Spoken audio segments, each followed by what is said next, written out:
Hey everybody, welcome to Solo ReacTalk. This morning I'm going to be reacting to ARYW's request called 40k The Great Nachmund War Vigilus Warhammer 40,000 lore history made by the YouTube channel Luton09.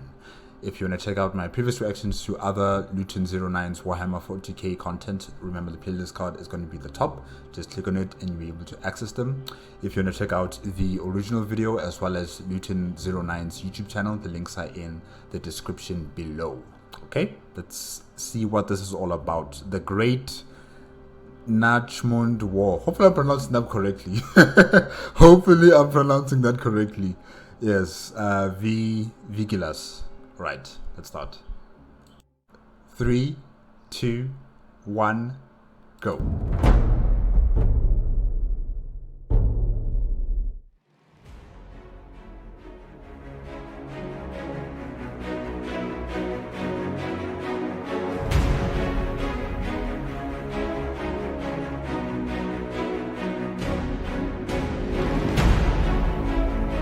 I like.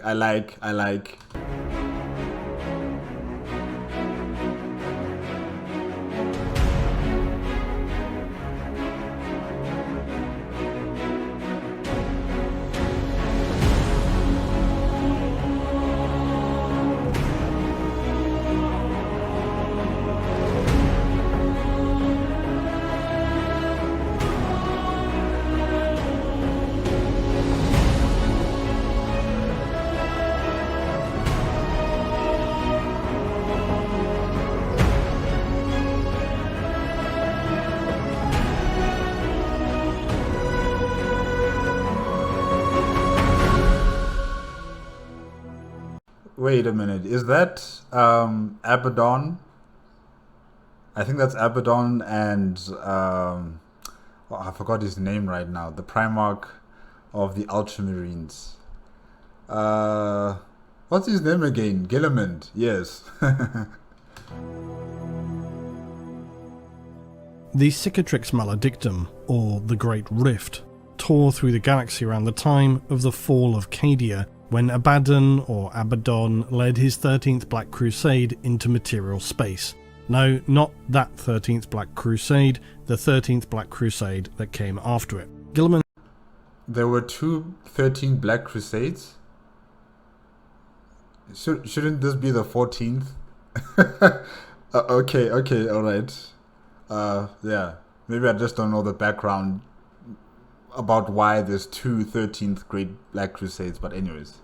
Himself speculated that the rift formed after Abaddon had learned that strategically destroying worlds rich in blackstone, as well as what are known as blackstone pylons, which appear to be the creation of the Necron and may well be deliberately designed to contain the Great Rift, which I speculate may well be the original ocean which the Eldar culture bathed in at the beginning of the galaxy, but which was then subsequently sealed later as per their mythology, and perhaps due to some collaboration between the Necron and the Eldar after the War in Heaven. I could talk about that a lot more, but probably another day. Please note also entirely my speculation. Abaddon had spent millennia trying to find a path forward that would allow him to reach Terra, as he is obsessed with succeeding where Horus failed. His intention to open a so-called Crimson Path using the destruction of Cadia as its trigger. And it's best to think of Cadia as actually being some kind of great seal or a keystone that he believed would then unleash the rift, which indeed it did. Okay, but I don't understand this. You know, how difficult is it for Abaddon and his fleet to head all the way to Terra? I mean, how was it possible for Horus Lupercal and his traitorous legions to arrive at Terra? You know, can't he just do the same thing that his predecessor had done before? Or are there some sort of blockages that negate anyone from just entering into the Terran home system? Yeah, I just don't understand why isn't it possible for him to head straight there? They've asked, why did Abaddon crash the Blackstone Fortress into Cadia, thereby breaking the planet? Were there no other options? Why would he waste such a powerful, ancient device such as a Blackstone Fortress? Well, in essence, the fortress was already in ruin. It had undergone a boarding action by the Loyalists, and in what was basically desperation at that point, Abaddon decided that things were looking uncertain. He couldn't afford for the efforts of this campaign to then leave Cadia intact, and he needed to score a big win against the Imperium. So he decided to go all in, double down, and threw the Blackstone Fortress like a meteor at the planet. It still scored the traitors a net gain in the big picture. It seems likely, though, that this alone was not the singular trigger for opening the Great Rift. It has been since discussed as being likely a culmination of events which all compounded the instability between the material and immaterial realms. Not least the birth of the Eldar god of the dead, Ennead, which undoubtedly caused massive warp disturbance, also the return of Primarch Guilliman, whose emergence to lead the Imperium at such a time of disruption undoubtedly bristled the nerves of those who exist in the Immaterium. Having one of the Emperor's sons active once again to steer humanity is no small thing, and not something anyone has seen for a long time. And then of course, yes, the use of Blackstone fortresses and continuing crusades by Abaddon out of the Eye of Terror. Some even speak about Magnus having had a hand in things. One of the core issues that emerged for the Imperium after the violent opening of the Great Rift was administrative organisation. Systems were now cut off, and worse, nearly every active Imperial war zone had to devise and enforce its own chronological system. In honesty, even despite the Cicatrix maledictum, this was a realisation long overdue, as the sheer interstellar distances within the Imperium had long made any accurate recording and documentation of time and space a largely wishful thinking affair. And also because, when you travel through the warp, it's a risk. You're taking a risk. Anything can happen to you in there. You will go into the warp, and then you will exit it out the warp 100 years into the future or 1,000 years into the future. So it's not really certain, what's going to happen to you in there.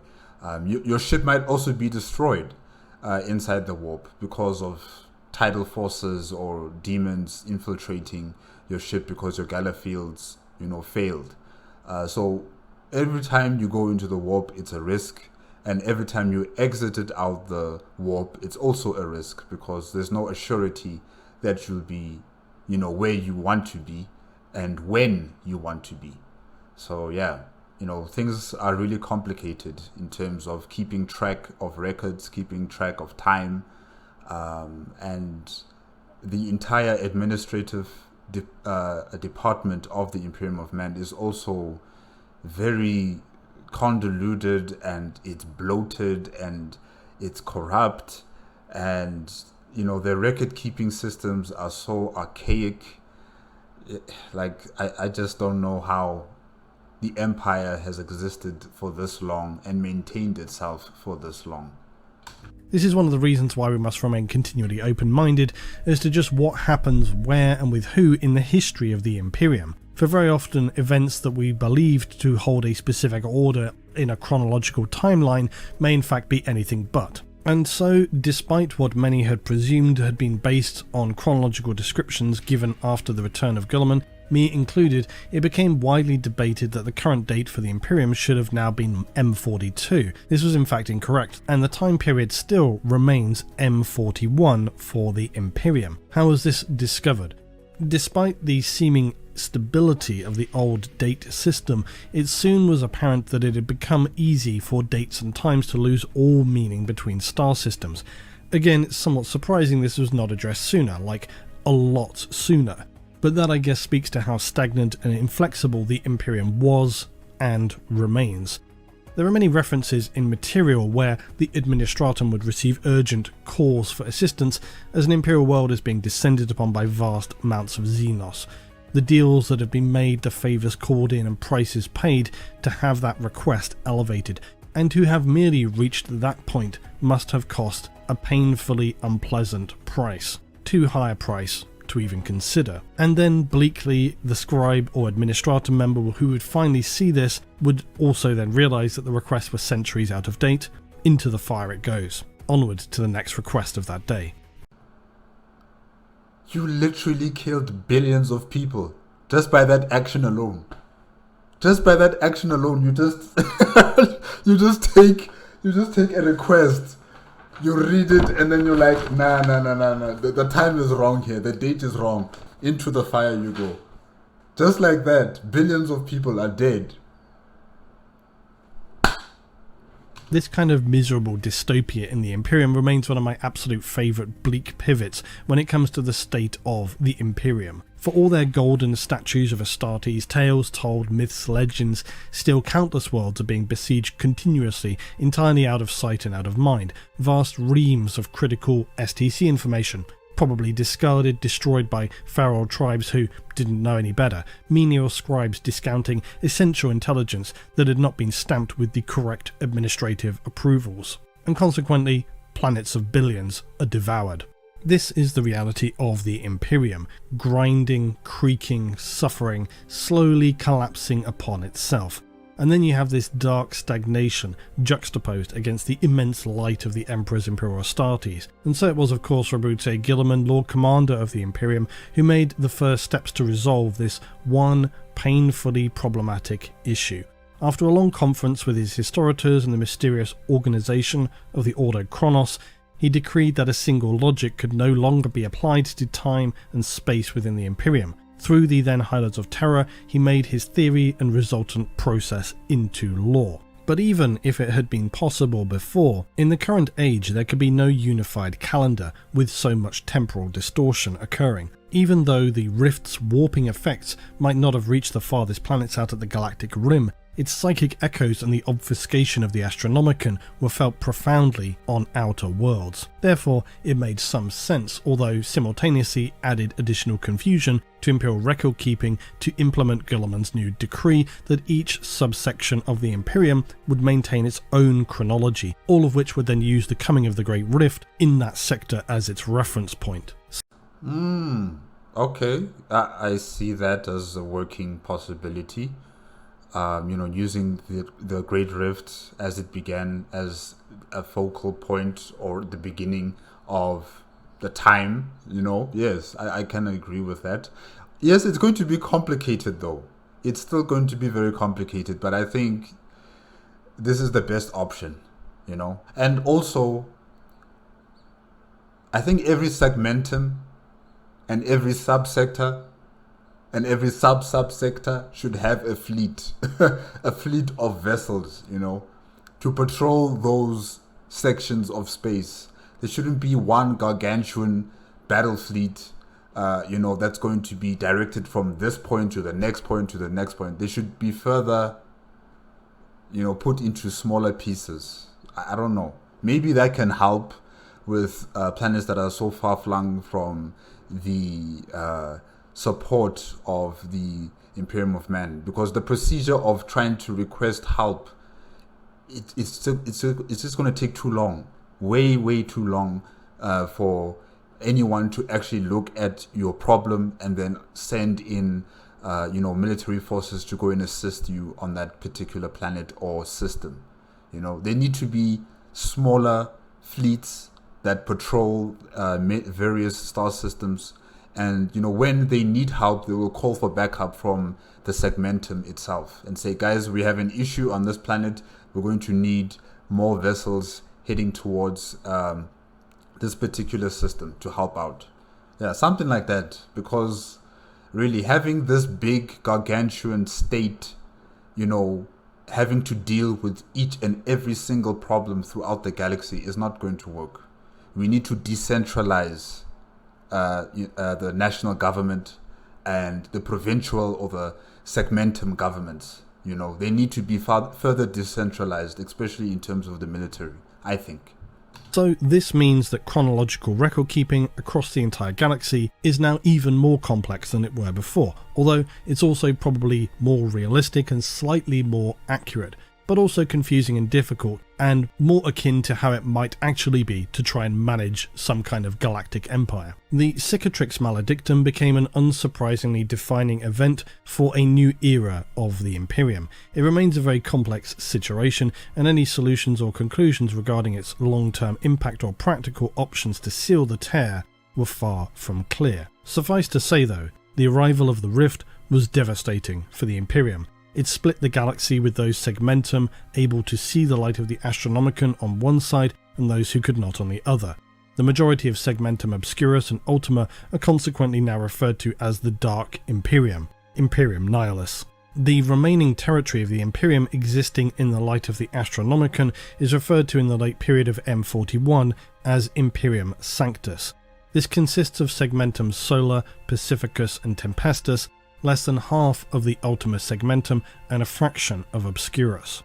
Life and travel within the Dark Imperium, Nihilus, remains extremely dangerous. Astropathic communication is difficult or just not possible, and the many enemies of humanity saw this opportunity to now continually besiege isolated worlds. While Imperium Sanctus stands in a far stronger position, it also suffers from a litany of persistent threats, but these are nothing compared to those of Imperium Nihilus. For this reason, it was deemed critical by Roboute Guilliman to forge a stable access point through the disturbance of the Cicatrix Maledictum and enable a continual mass transit of Imperial fleets between the two regions to support further campaigns. Is that what this is? This narrow corridor route through the Cicatrix Maledictum? Oh, how does he pronounce it so properly? Yes, the Great Rift. Is this like the corridor that, cuts through the Great Rift? I wonder, how was this made, or how was it found that, this pathway exists? And, the dark side of the Imperium, I'm just wondering, the utter chaos that's happening that side. They don't have the Astronomicon shining as a beacon in the warp anymore. And communication with that side of the galaxy is also almost non-existent, And you would suspect that the Imperium on the dark side of the galaxy would fall into chaos. It would just shatter and break into pieces, and new enclaves, new kingdoms, new empires would be born from that division. But it seems that, somehow, some way, the Imperium is still trying to hold itself together, even when it's been cut in half like that. But it begs the question, what is in fact the Nachmund Gaunlet? Well, this so-called Gauntlet was discovered soon after the Rift tore through the galaxy. It stands as an anomalous warp corridor bridging the Rift in space from Vigilus to the planet of Sanguine Terra in the Imperium Sanctus. It exists as one of the few stable channels connecting the two Imperial domains. But why it exists at all is not understood. Some of course believe it to be the work of the Emperor's will, that he somehow parted the seas of the storm to allow his faithful to travel and fight the good fight. Like Moses? Yeah, okay. Toward the galactic northern end of the warp corridor stood the world of Vigilus, an immense bastion world of loyal Imperials, massive hives and industry. Upon entering the corridor, however, you soon come upon the world of Daravar, a stronghold of ancient Imperial knights who, before the dust had even settled after the emergence of the Rift, had turned traitor and aligned themselves with chaos. There are other industrial and bastion worlds dotted throughout the Gauntlet itself, and finally you reach the fortress world of Sanguine Terra. Imperial astrocartographers continue though to struggle to agree on safe or stable routes through the Gauntlet, mainly because they're changing all the time. The danger and anomalous nature of the space throughout the corridor is always shifting, making traversing the Gauntlet one of the most dangerous crossings in the galaxy. But the very existence of the Nachmund Gaunlet, I have found, leads immediately to further questions regarding the nature and necessity of such a corridor. If you have galactic warp travel, why is this corridor necessary at all? Well, I'll tell you. I've found quite often that in discussing the events of Vigilus, Arcs of Omen, the Nachmund Gaunlet, there's a common confusion about warp travel in the 40k verse, and to be fair, it's entirely understandable, but consequently confusion arises around the concept of both the Great Rift and such a thing as a corridor gauntlet crossing this region of space. And I'll very often see questions like, why is it a thing at all? Can't you just enter the warp and choose where you wish to go, and then you come out the other side? You would just be able to go around this great rift, because the galaxy is not on a single plane. You don't just put a barrier up and you can't go through it. Or alternatively, another viewpoint is, can't you just travel around the rift? The answer to both of these is essentially no. First of all, you have to understand just how big the rift is, and yes, also, it does exist in the three-dimensional sense. It's so vast that it would be basically impossible to travel around and traverse with traditional power, and then you can't warp around it either. But I think the confusion mainly seems to arise from the fact that many people are obviously well versed in broader fictional space narratives, and so have built up in their minds something that we might call the mainstream of science fiction answer when it comes to travelling faster than light from one point in real space to another. So it's completely understandable, but brings a lot of misunderstanding about how warp travel functions in the 40k verse. And one of the most important things to understand is that the warp is something of a mirror of reality, but not in a very literal sense. The first thing though to understand is that travel doesn't occur at a single point. In many ways it's far more linear, just in terms of going from point to point. So in that sense it's more akin to travelling through a wormhole or hyperspace than concepts that are more like folded space, travelling between 2 points in a galaxy without moving. The classic overused illustration of a folded piece of paper and a pencil. So yet again, sorry fans of Event Horizon who want to try and make it a 40k thing, they got it wrong. It's not how warp travel works in 40k. Because in the 40k verse, the shortest distance between 2 points is not 0. In Event Horizon, the ship creates a dimensional gateway that allows the ship to travel between 2 points in the galaxy instantaneously. Similarly also to navigators in Dune who would fold space, and the ships will travel without moving. This is not how it works in 40k. Warp travel is still faster than travelling in real space. In fact, it's faster by significant orders of magnitude that without it would make any galactic empire basically impossible. But the key thing is that you must still travel. So in 40k, the shortest distance between 2 points is not 0. It is in fact a straight line. However, you rarely can travel in a straight line, because that straight line is rarely straight because you're in the warp. And in the warp, there's no logic or ordinary boundaries. So in theory, could you just enter the warp at one point and exit on the other side of the galaxy in, say, a day's travel? Theoretically, yes. Is that how it generally seems to function on the whole? No.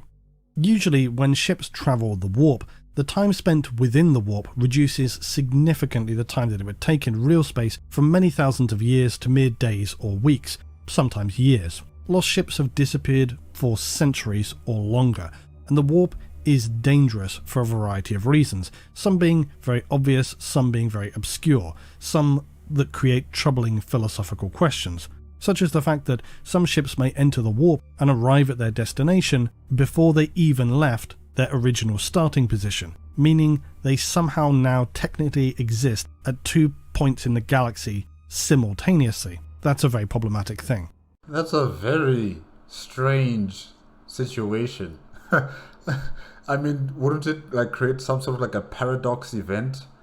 What if the past ship, completed its warp cycle, exiting out of the warp, and then it collides exactly with its future self, And what if they explode? What if they just die, just combust into flames because, the past and the present, or should I say the past and the future, are meeting together? This is weird.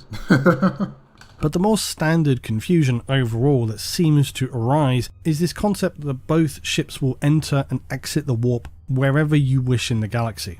As I said, there are instances where ships may travel far further or become lost, thrown out far from their intended destination. But it's not really true to say that regardless of distance, warp travel functions by just entering at point A and choosing point B, be that anywhere else in the galaxy, and then you just wait to arrive. I think that notion stems from concepts more like hyperspace, where you enter this alternate dimension that allows faster travel, you enter the coordinates you want to get to, and then just wait. Again, not really how it works in 40k. Babylon 5. So how does it work, and why do we know this to be true? Well, we know it because it's been very steadily, consistently documented through the lore, unsurprisingly. I recommend some small notes from the Solar War, Navis Primer, as well as Battlefleet Gothic. And as we know, travelling through the warp allows you to travel outside of normal time in real space. Thus, you will arrive at your destination faster. But it's not like hyperspace. It's not just a dimensional space where you can go anywhere. It's more like an immense tempest of an ocean, which is so severe that when you enter, your options at one point are probably very severely limited. You might only have a few choices as to where you can safely navigate, and that route will likely determine your destination. This is not to say that a single entry point predetermines a single exit point of travel. It just might mean that you initially may need to travel elsewhere to then access additional routes. In that sense, you might think of it more akin to a road network in some respects. Yeah, this is kind of reminding me of a game that I play. It's called Stellaris. We also have hyperspace travel lanes from one star system to the next. And, you can't just enter into the hyperspace lane and then you will find yourself at the opposite end of the galaxy. Like, you have to go through other systems first, other systems that are connected to the next system that also has a hyperlane, and that is the way that you're able to traverse the galaxy or to enter or to exit out into the opposite side of the galaxy. So I think it's something similar to that. And yeah, it's understandable, really. Now, over time, as with our own oceans in the ancient times, routes have been recorded, charted that were generally safer and more efficient to use, so that steadily in connecting these routes, ships were able to then remain in the warp for longer. But you might still need to exit warp space and travel within a system and then re-enter at another position to access a different warp route. This means that some systems have critical strategic importance in the Imperium for this very reason. Now, hopefully that helps a little to explain the confusion around a ship entering a point and exiting anywhere they wish in the galaxy. But there's a little more to it. It's not technically as simple as that. But it is possible that some ships may be able to enter and navigate a very complex route through the warp to emerge at a whole other segmentum far across the galaxy. But I can see now why it would be difficult for Abaddon, to have his entire armada come from one point and head all the way straight to Terra. It wouldn't be possible to do that. Because there's these travel lanes that you have to abide by in the warp just to, get from one point to the next. And, as Abaddon travels throughout the galaxy, heading all the way to Terra, he will be exposed to a lot of fleets, a lot of Imperium of Man fleets, ready to fight against him as he traverses from, one point to the next. And I think he would want to travel almost immediately from where he is all the way to Terra, not being impeded by any type of warp travel rules, if I can say that. Yeah. But actually navigating through the warp in a 3D sense has been very, very rarely illustrated. But there was in fact one example that illustrates how travelling the Nachmund Gaunlet could appear. And here you can see that it appears as a massive wormholes, conduits, all creating routes from an entry point at either end. So what you then have to understand is that it's obviously easier to enter at one of these entry points than just to translate and merge in halfway along and trying to find your bearings. You could do it, but it's probably more unstable, more dangerous. It's going to be more challenging. And then also imagine that all of these routes are shifting slightly all of the time. So if you don't enter at that key entry exit point, if you come in the middle, where ordinarily there is a route, there may not be when you actually translate into there. Worse still, if you choose to translate into the warp anywhere and not at some of the designated charted routes, there could be an immense storm that alters them significantly or closes it altogether. So you can start to understand how difficult and strange travelling in the warp is, besides all of the demonic and ethereal entities that are trying to destroy you. In fact, some navigators have even been said to refuse translation in and out of the warp at non-designated positions because of just how dangerous it is. So that brings us really to the Mandeville points. What's a Mandeville point? Mandeville point is the supposed safe distance where a ship may enter or exit the warp.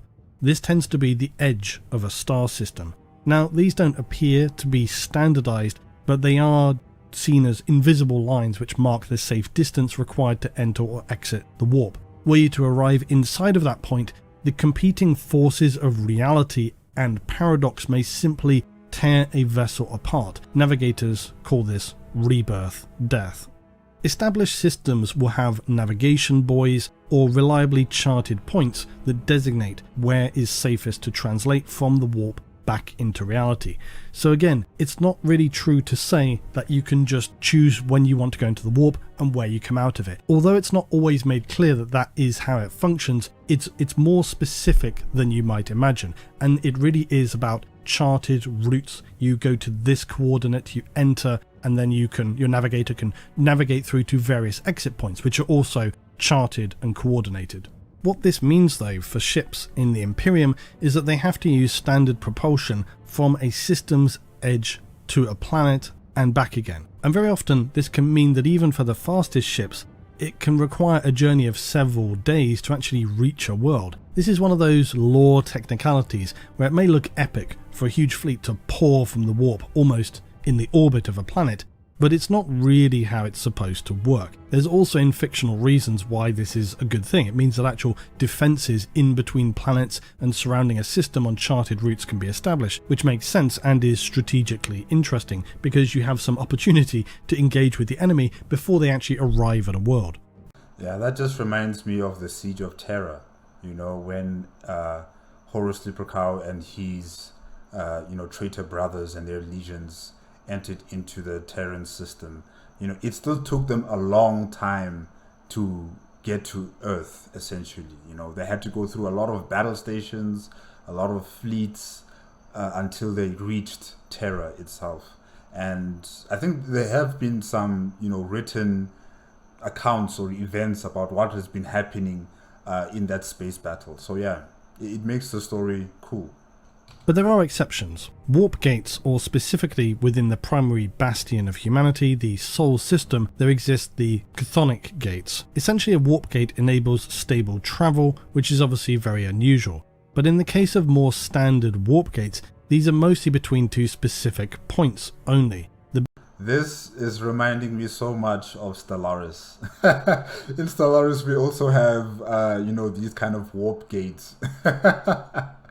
I just forgot what they're called right now, but they are called gates, gateways, something like that, yeah. But we have something similar, yes. The benefit of warp gates is that they avoid the dangers of warp translation, and so enable ships to enter a system far closer than they may otherwise need to do so if using a standard Mandeville point. The chthonic gates in the Sol system, as far as we know, simply enable ships travelling from elsewhere to translate further into the Sol system. How this was achieved though, or how they function, is entirely unknown, because they originate from the Dark Age of technology, and humanity has long lost the level of knowledge required to begin to understand this. So when they break, it's over. No one's gonna fix them. At this place. Overall, be they of Xenos origin or otherwise, warp gates hold immense strategic importance for both safety and time saved in space travel. And then you have the Astronomicon. This is essentially a psychic lighthouse built upon Terra, fueled by psychers controlled by the Emperor, which forms a beacon for navigators to use as a point of reference to chart from. Without it, warp travel would effectively become near to impossible, or best case extremely dangerous. Because Terra is located in the galactic west of the galaxy, the Astronomicon only reaches some of the known galaxy. This means in the galactic far east, it is far dimmer or even unable to be seen at all, similarly on the very edge of the galaxy. This makes warp travel in these regions far more dangerous, and it's also the reason why it's not correct to say that the Tyranids saw the Astronomicon from beyond our own galaxy. That's simply not possible. But it is the reason why the Tyranids are believed to now be driving towards Terra, as a technicality that is often misrepresented. Of course, with the Great Rift, this immense warp storm blocked the light of the Astronomicon, meaning that all travel within the Dark Imperium, Nihilus, is extremely dangerous and difficult, thus making the Imperium's efforts to reach this area of the galaxy and establish some kind of support all the more challenging. Some may even suggest it to be impossible now. There is, though, no such thing as a routine warp voyage, for even the shortest jump is a dangerous undertaking. For a navigator guiding a vessel along uncharted routes, the risks increase considerably. Now, during the Heresy, Some access points in their nearby planets became key battlegrounds, not to mention things like the Chthonic Gates, which were also embroiled in the conflict, although ultimately didn't prove decisive in the arrival of the traitors. But all of this is why locating a warp corridor such as the Nachmund Gaunlet becomes absolutely vital when powerful warp storms cut off access to an entire region. In the galaxy even now, some permanent warp storms prevent access to other regions. One of the best known examples is that of the Coronus Expanse, which can only be accessed via the Coronus Passage, this warp corridor known as the Maw. And despite the immense danger, many ships which brave the corridor to reach the system on the other side, but traversing the Maw is so hazardous many ships are just lashed to pieces by unknown forces and never seen again. So when it comes to entering the warp, it's not necessarily a wise idea to just enter at any point. Can you technically do so? Yes. But it's not advisable, and sometimes a navigator could even override a captain if they believe such an action to be risking the loss of all. For any chance of surviving warp travel across the galaxy, you need specifically charted routes, competent navigators, the light of the Astronomicon, and favourable tides of the warp. And luck. You need luck. You need a lot of luck. So it's absolutely and praying to the Emperor. Absolutely not as simple as just entering wherever you want to and exiting far, far away. One adjacent other thing to briefly mention, there are other methods of fast and light travel in the 40k verse, such as the Eldari or the Old One's Webway. This exists outside of the warp and is considerably safer, but it's too much to mention in detail here. But basically, there are other means of travelling faster than light across the galaxy which don't require going through literal hell. I think I've asked this question before about the Necron tier. How do they traverse, the galaxy? How do the Necrons, go from point A to point B at faster than light capability? Or maybe they don't do that because they're machines and, time does not exist for them. It's essentially like an illusion for them, Maybe they don't need to go faster than light. They will just go in sublight engines and it will take them thousands, maybe millions of years to get to their destination. But because time doesn't really affect them, it's okay for them. Yeah. Or maybe they do use the warp. I'm not entirely sure. Yeah. You guys in the comment section, you guys can tell me what do the Necron tier use for faster than light travel.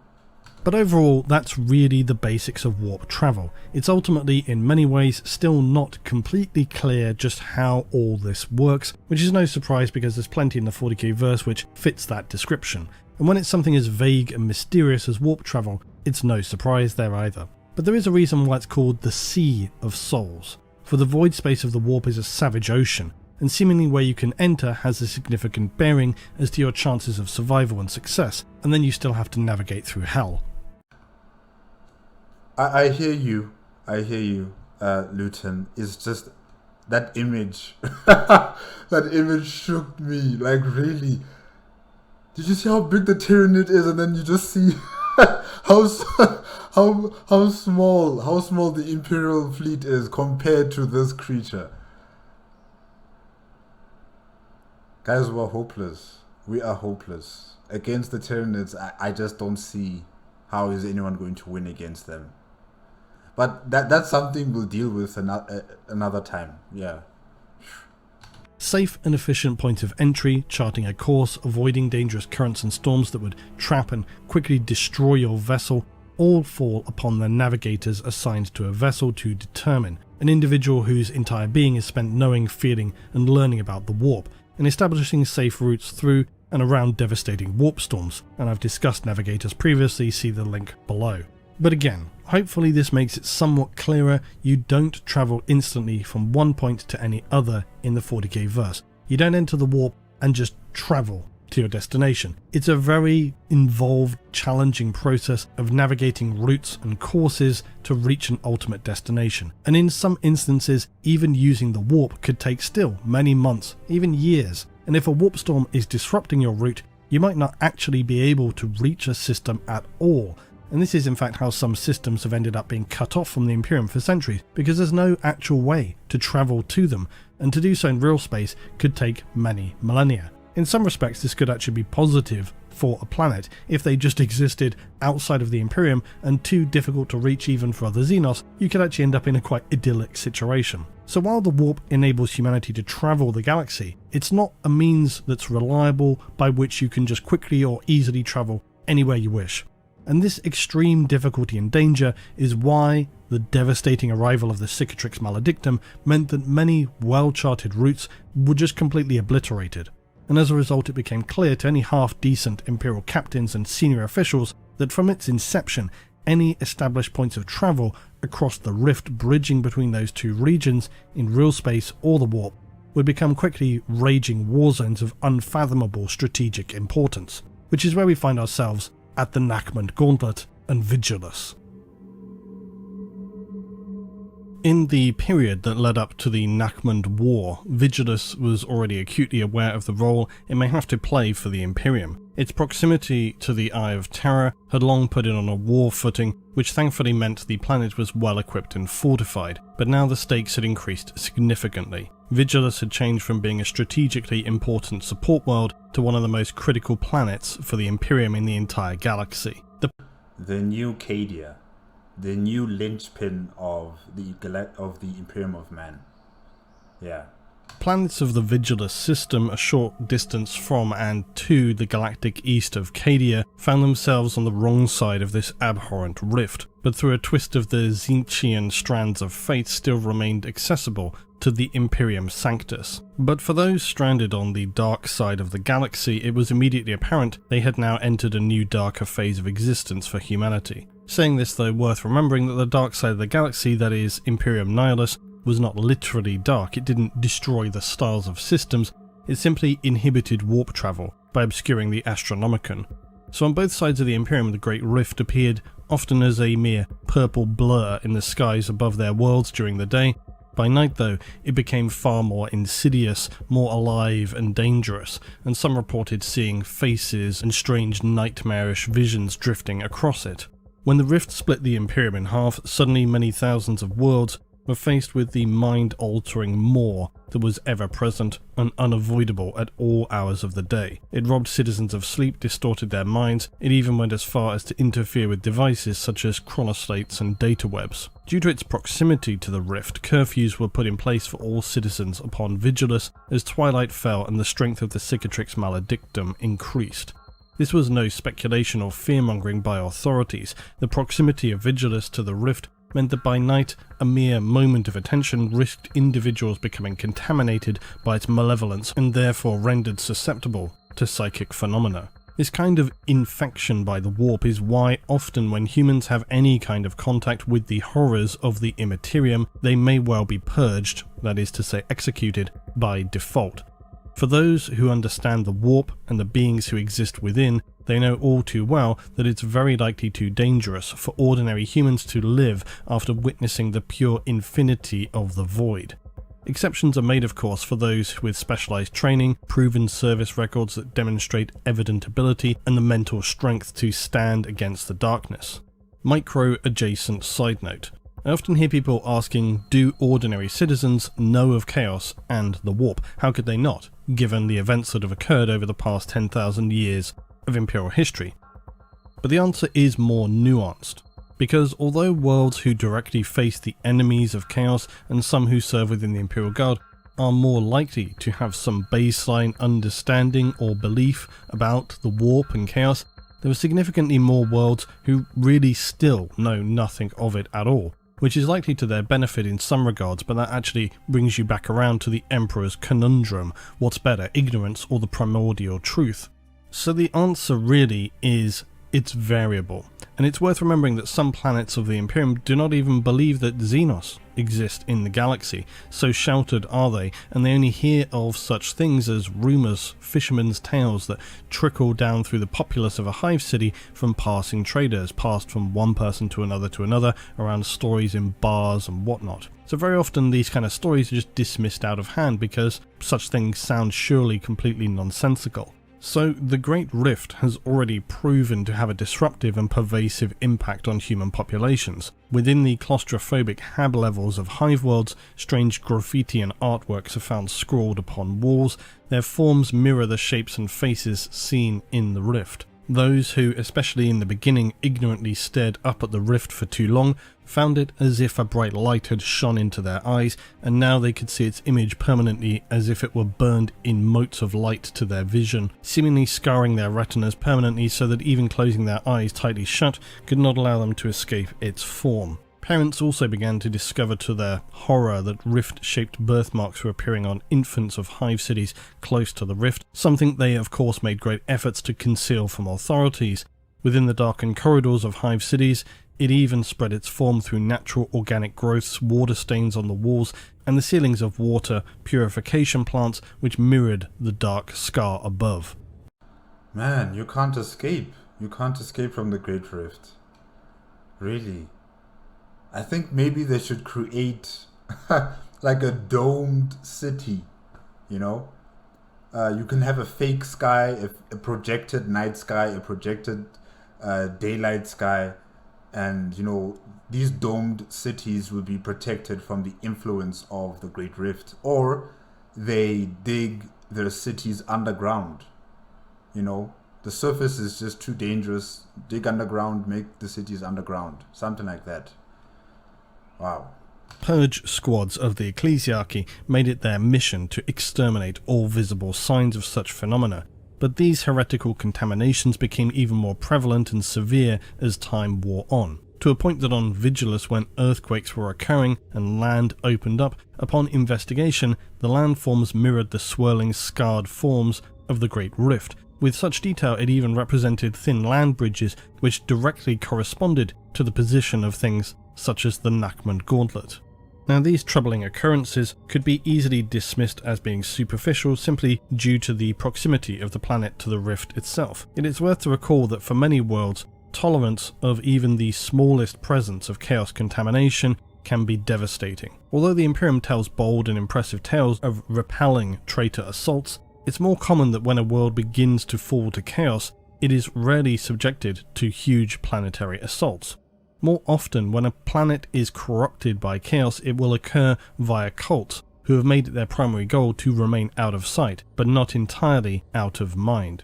Discovery of these cult cells can be very difficult, and it's only when initial signs that something is more broadly wrong could an investigation then be launched. And this could be very vague things like an increased general sleeplessness or shortened tempers in a population, persistent headaches, continual errors in fabrication and industrial centres, even just simple tasks. Such symptoms, though widespread, may continue to appear harmless and without a direct cause, but over time these may suddenly become more acute and then start to cause violent outbreaks, persistent sleeplessness causing citizens to even lose their minds, and very quickly a world can then begin to unravel and enter an unexpected downward spiral that is difficult to claw back and return from. Because as symptoms begin to worsen and increase exponentially in a populace, this is finally when fanatical cult forces may choose to break out into the open in an attempt to then seize power upon a world now significantly weakened.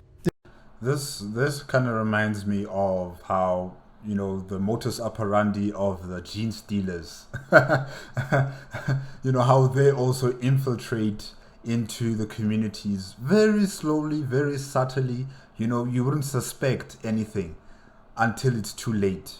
You know, until, you know, major proportions of the population have been converted into the gene stealer cult's, you know, horde of meat bags to be used as cannon fodder to destroy the government of a particular hive city or the entire world as a whole. So yeah, it kind of reminds me of how the gene stealers might also operate. It's quite interesting. This is of course comparable to the strategies of the Tyrannid cults. The gene stealer cults both operate by weakening a world internally before attempting to break the final pillars that are sagging now under the immense weight of societal collapse and are by now barely able to support a planet or hive city's stable operations. This is of course why the Inquisition, the Ecclesiarchy, Ministorum, the Sororitas, continue to exist, because they will daily scour hive worlds, seeking to purge any who show even the smallest signs of unusual behavior. And I've also stated that, why isn't the Adeptus Arbites also, monitoring the situation on the ground, being the policemen and women I thought they would be. But I've been told that, the Arbites don't focus on, like the majority of a hive city, like in the underground of a hive city. They mainly focus on, the rich areas, places where they can control and manage effectively. And they leave the rest of a hive city, alone to its own devices. So yeah, I think maybe they should start employing more Adeptus Arbites, police officers. We need a lot of them to patrol the streets, to make sure that should there be any form of corruption, they notify the ecclesiarchy and the Sisters of Battle and whoever else that is required for cleansing. Yeah. To mention just general zealotry, purging squads who are little more than rabid religious worshippers in an orgy of violence, execution and immolating those who descend into the dark corners of a hive to escape the light of the Imperials. These individuals could be outright killed on the slightest pretext. Still, for as disorganised as these expeditions could be, they can actually be quite productive for the inquisitorial agents or ecclesiarchy operatives who are monitoring such activities. One of the most notable signs being, do they return or not? That can be quite indicative of a larger problem. For the world of Vigilus, its importance and stability had become vital, and it obviously did not take long for Roboute Guilliman himself to designate Vigilus as being invaluable. The fight for the Nachmund Gaunlet and Vigilus as a beachhead or staging position for Imperials attempting to maintain stability within the Dark Imperium began almost immediately. Like I said, Vigilus is the new Cadia in the Imperium of Man. Fully as noted before, it was already a strong Imperial world boasting both impressive industrial and defensive capabilities. It had a heavy presence of Imperial Guard upon the world, the Vigilant Guard and Tempestus, and this had now only been bolstered by the exodus of survivors from Cadia itself. And in what is a good example of how the Imperium does not really have a standardized template for leadership over planets, Vigilus was maintained by a loose confederation of both elected leaders and nobles called the Aquilarian Council, or to the Mechanicus, the Council of Cogs, which is surely a far more pleasing title. Comically though, the fact that delegates had found it extremely difficult to even agree on a name for themselves illustrates how ineffective and disruptive a leadership they were. Only their impending annihilation at the hands of many enemies of humanity focused their minds on the task at hand and allowed them to put petty differences aside for the time being. This was good timing because when a teeming wah of orcs burst from the Great Rift, the system's defenders responded with impressive response times and levels of force. Vigilus seems secure, at least on paper.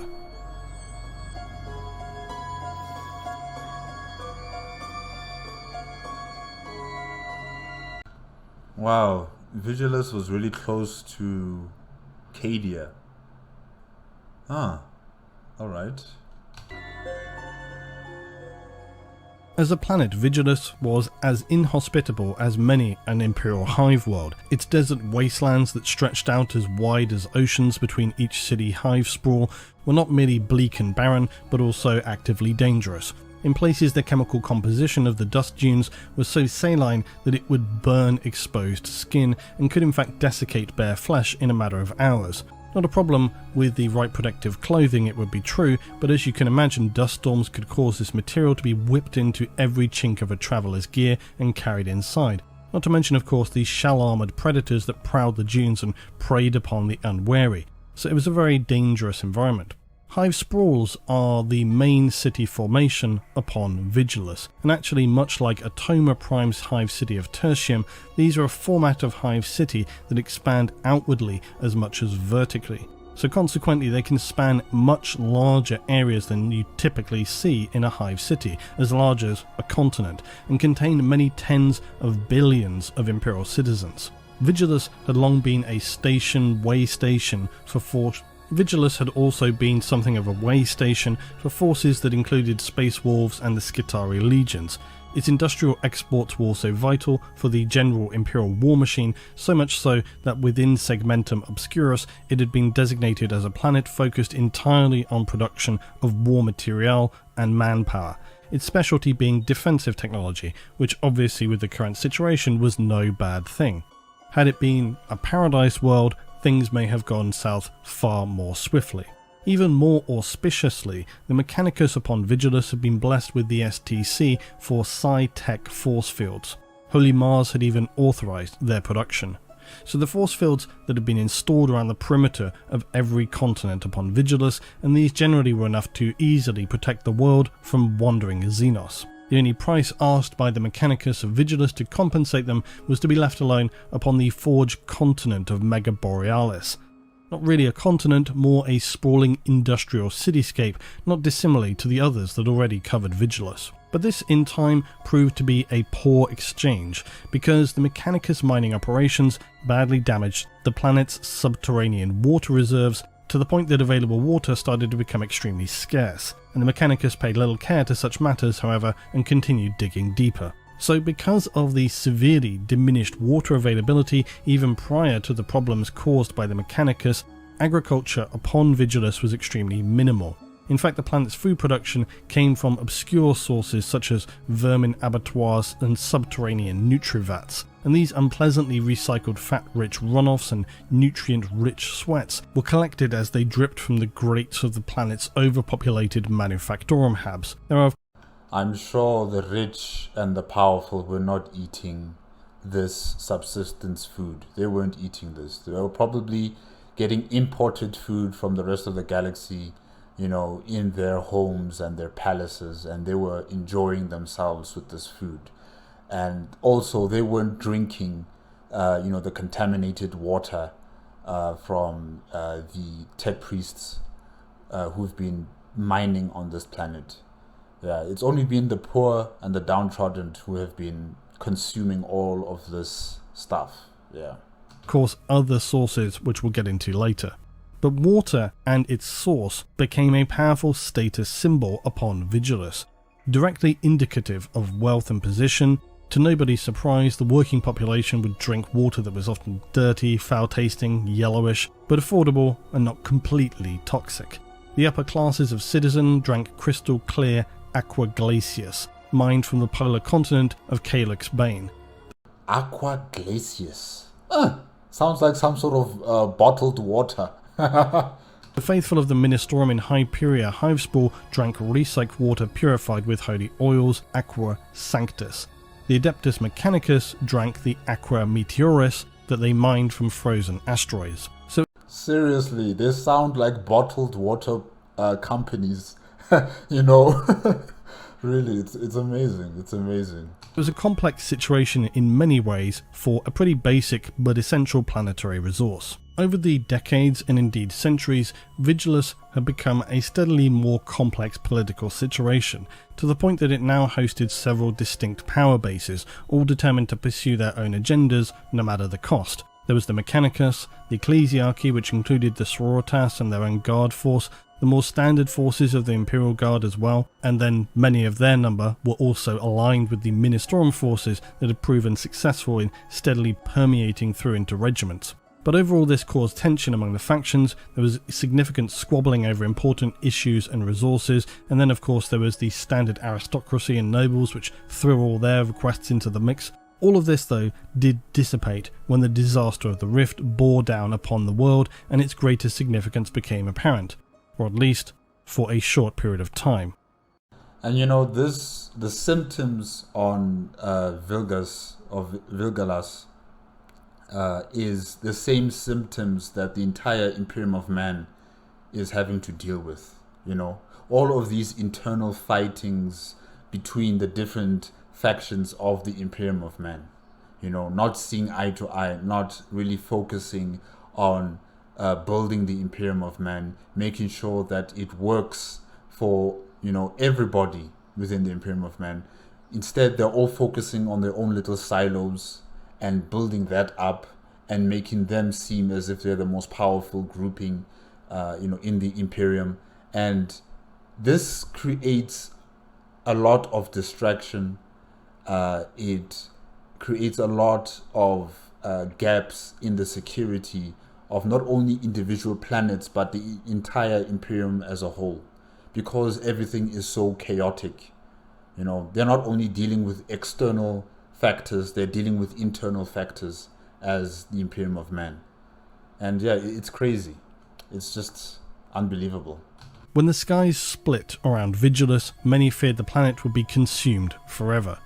But instead, it held the Cicatrix Maledictum at bay. Was it faith, the Emperor's will, a fluke of quantum entanglement or some other phenomena that kept this rift passage open? None could point to any concrete conclusions, but it was immediately targeted by covetous eyes, who set in motion their diabolical plans to secure it for themselves. Drukhari raids struck from the webway. Eldari sent emissaries to warn of a greater enemy yet to come. And upon Vigilus, strict new laws were imposed, making it forbidden to look at the night sky. Curfew imposed to ensure all citizens remained indoors by night or face a flogging. As is so often the case, the heavy-handed but albeit necessary imposition of these new rules caused many within the population to seek out cults and groups who opposed such restrictions or were curious about the arrival of this strange new celestial phenomenon. The warp rift of the Cicatrix Maledictum scarred the sky above Vigilus, and as I noted earlier, the first enemy that the citizens of Vigilus found themselves battling were not to be outside forces of the Xenos or Heretic. Like many planets consumed by the malevolent ethereal forces that transition across the immaterial to the material plane, the people of Vigilus found themselves suffering continually upsetting and inescapable nightmares. They suffered sleep deprivation, shortened tempers that saw workers escalate everyday disagreements into physical confrontations evermore, every day. And these disagreements could eventually be qualified as turning into broader skirmishes, brutal random beatings in alleyways, embittered, disillusioned industrial workers refusing then to work and vocally protesting against the increasingly strict lockdowns that were being imposed upon them. Such disobedience even began to present itself in the form of more planned, structured uprisings, even astonishingly provocative acts of assassination in the upper spires. Vigilus as a planet had become so precarious overnight that it looked set to fall without a single traitor even having set foot upon the world.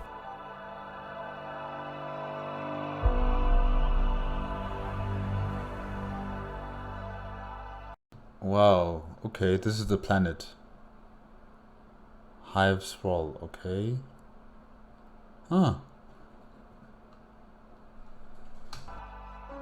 Vigilus was a massive world, and over the millennia upon it had been established multiple artificial continent-scale cities known as hive sprawls. Now these sprawls will contain upward growth much like a hive city, but they also expand outward horizontally. They're generally much larger than a typical, more vertically styled hive city and could contain many times more the average population. So instead of 1 to 10 billion, a sprawl could see anything like 10 to 30 billion citizens. Although obviously this can vary greatly depending on who controls such a city, its layout, design and overall purpose.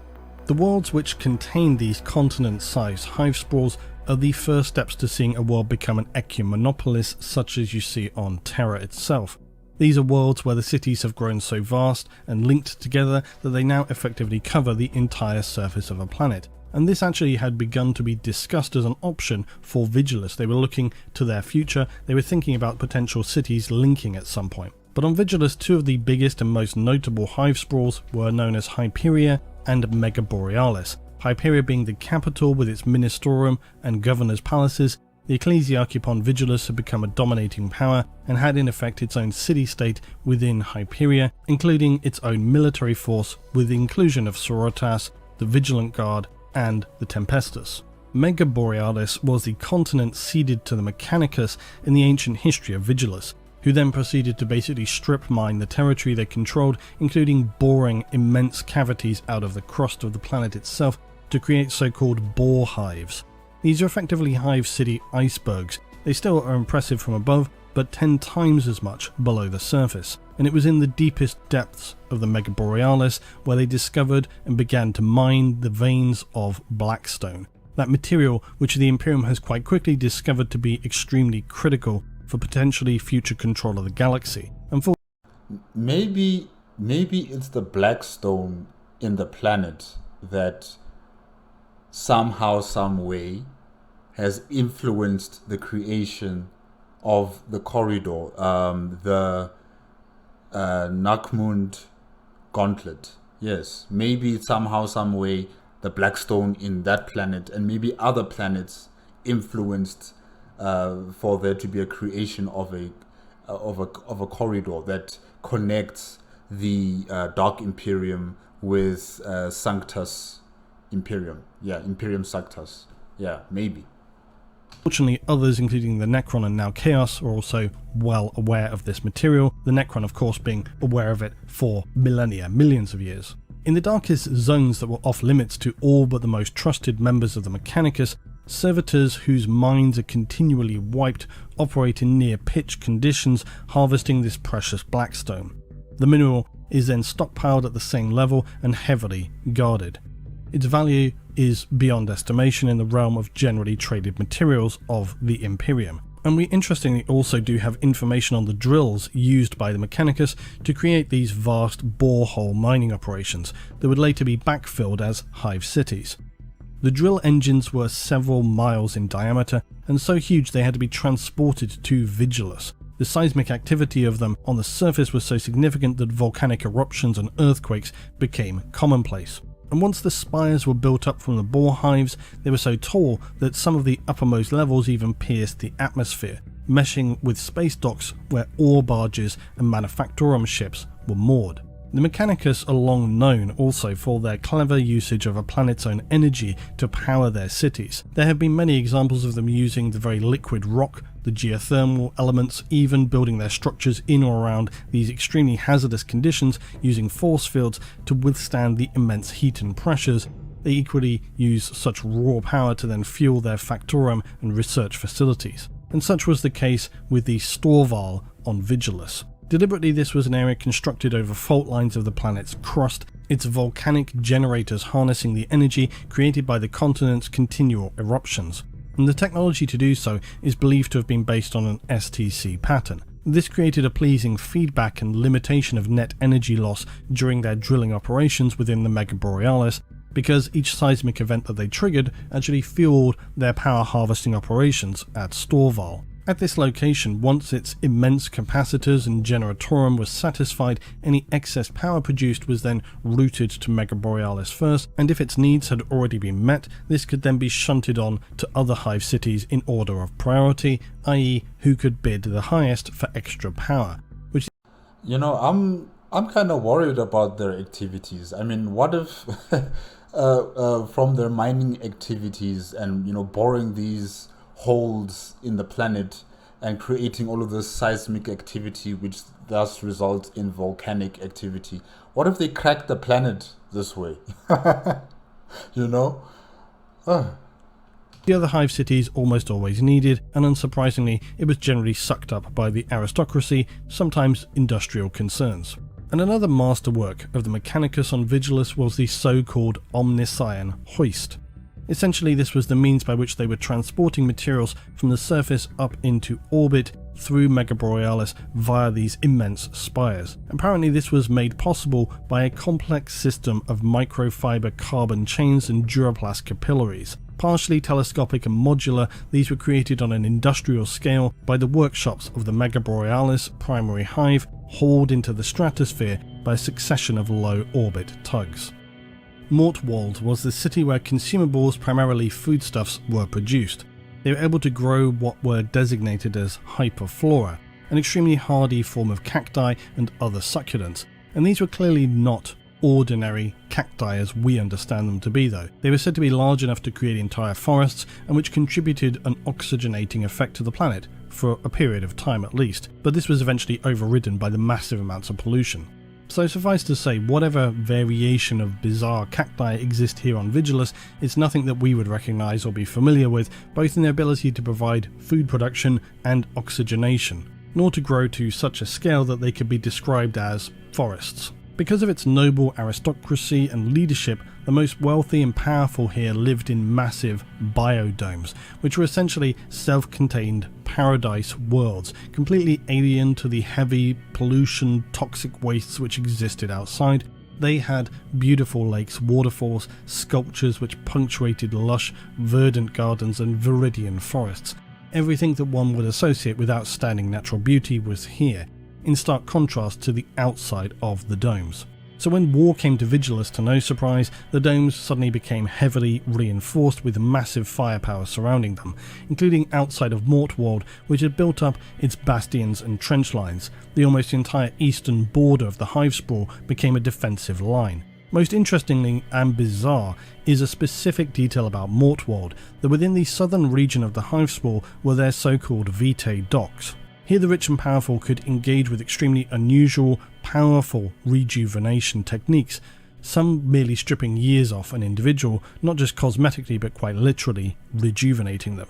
But we know that in the past, for example, the Imperium had discovered that some alien species could be crushed and rendered down into a potion that extended mortal life. But this had been something that was outlawed, and it was already exploited so viciously that that race was now believed to be extinct. But here on Mortwald, they had processes to achieve much the same result, some of which were really quite extreme, and bordered something more likely to be seen put into practice by Drukhari. For it is said that within the biosantic flesh plants, they were capable of detaching the heads of the rich and wealthy to then transfer them and suture them upon collected younger bodies.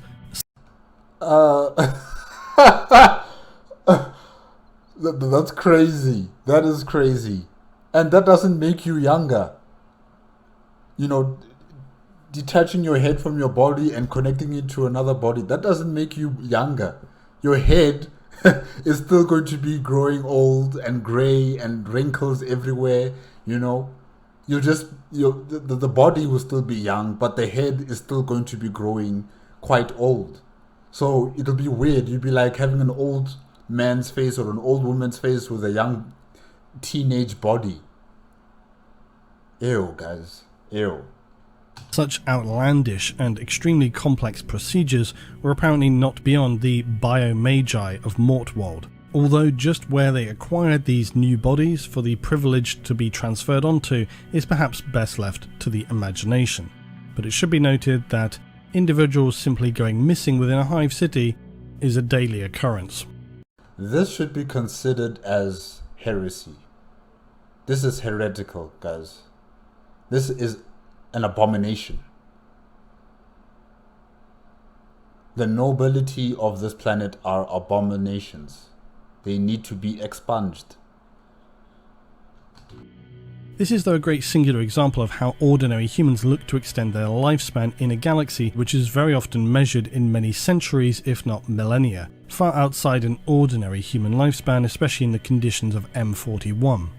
Now, we said earlier that the source of water for untold billions upon Vigilus was of critical importance, and this is where Otek hive sprawl comes into play, for it contained 5 vast reservoirs, which to no surprise became a desirable asset for all concerned during the first phase of the Vigilus war struggle.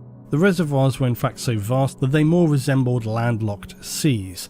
They gathered water from deep under the planet's crust via an elaborate system of pumps, capillary banks and pipeways, and were contributed to from specifically designed precipitation sites. For most of the water needed by the hive cities was pumped through pipelines, which also contained pipes to return polluted water, industrial runoff and reclaimed biomass, which was able to then be recycled and processed into potable fluids.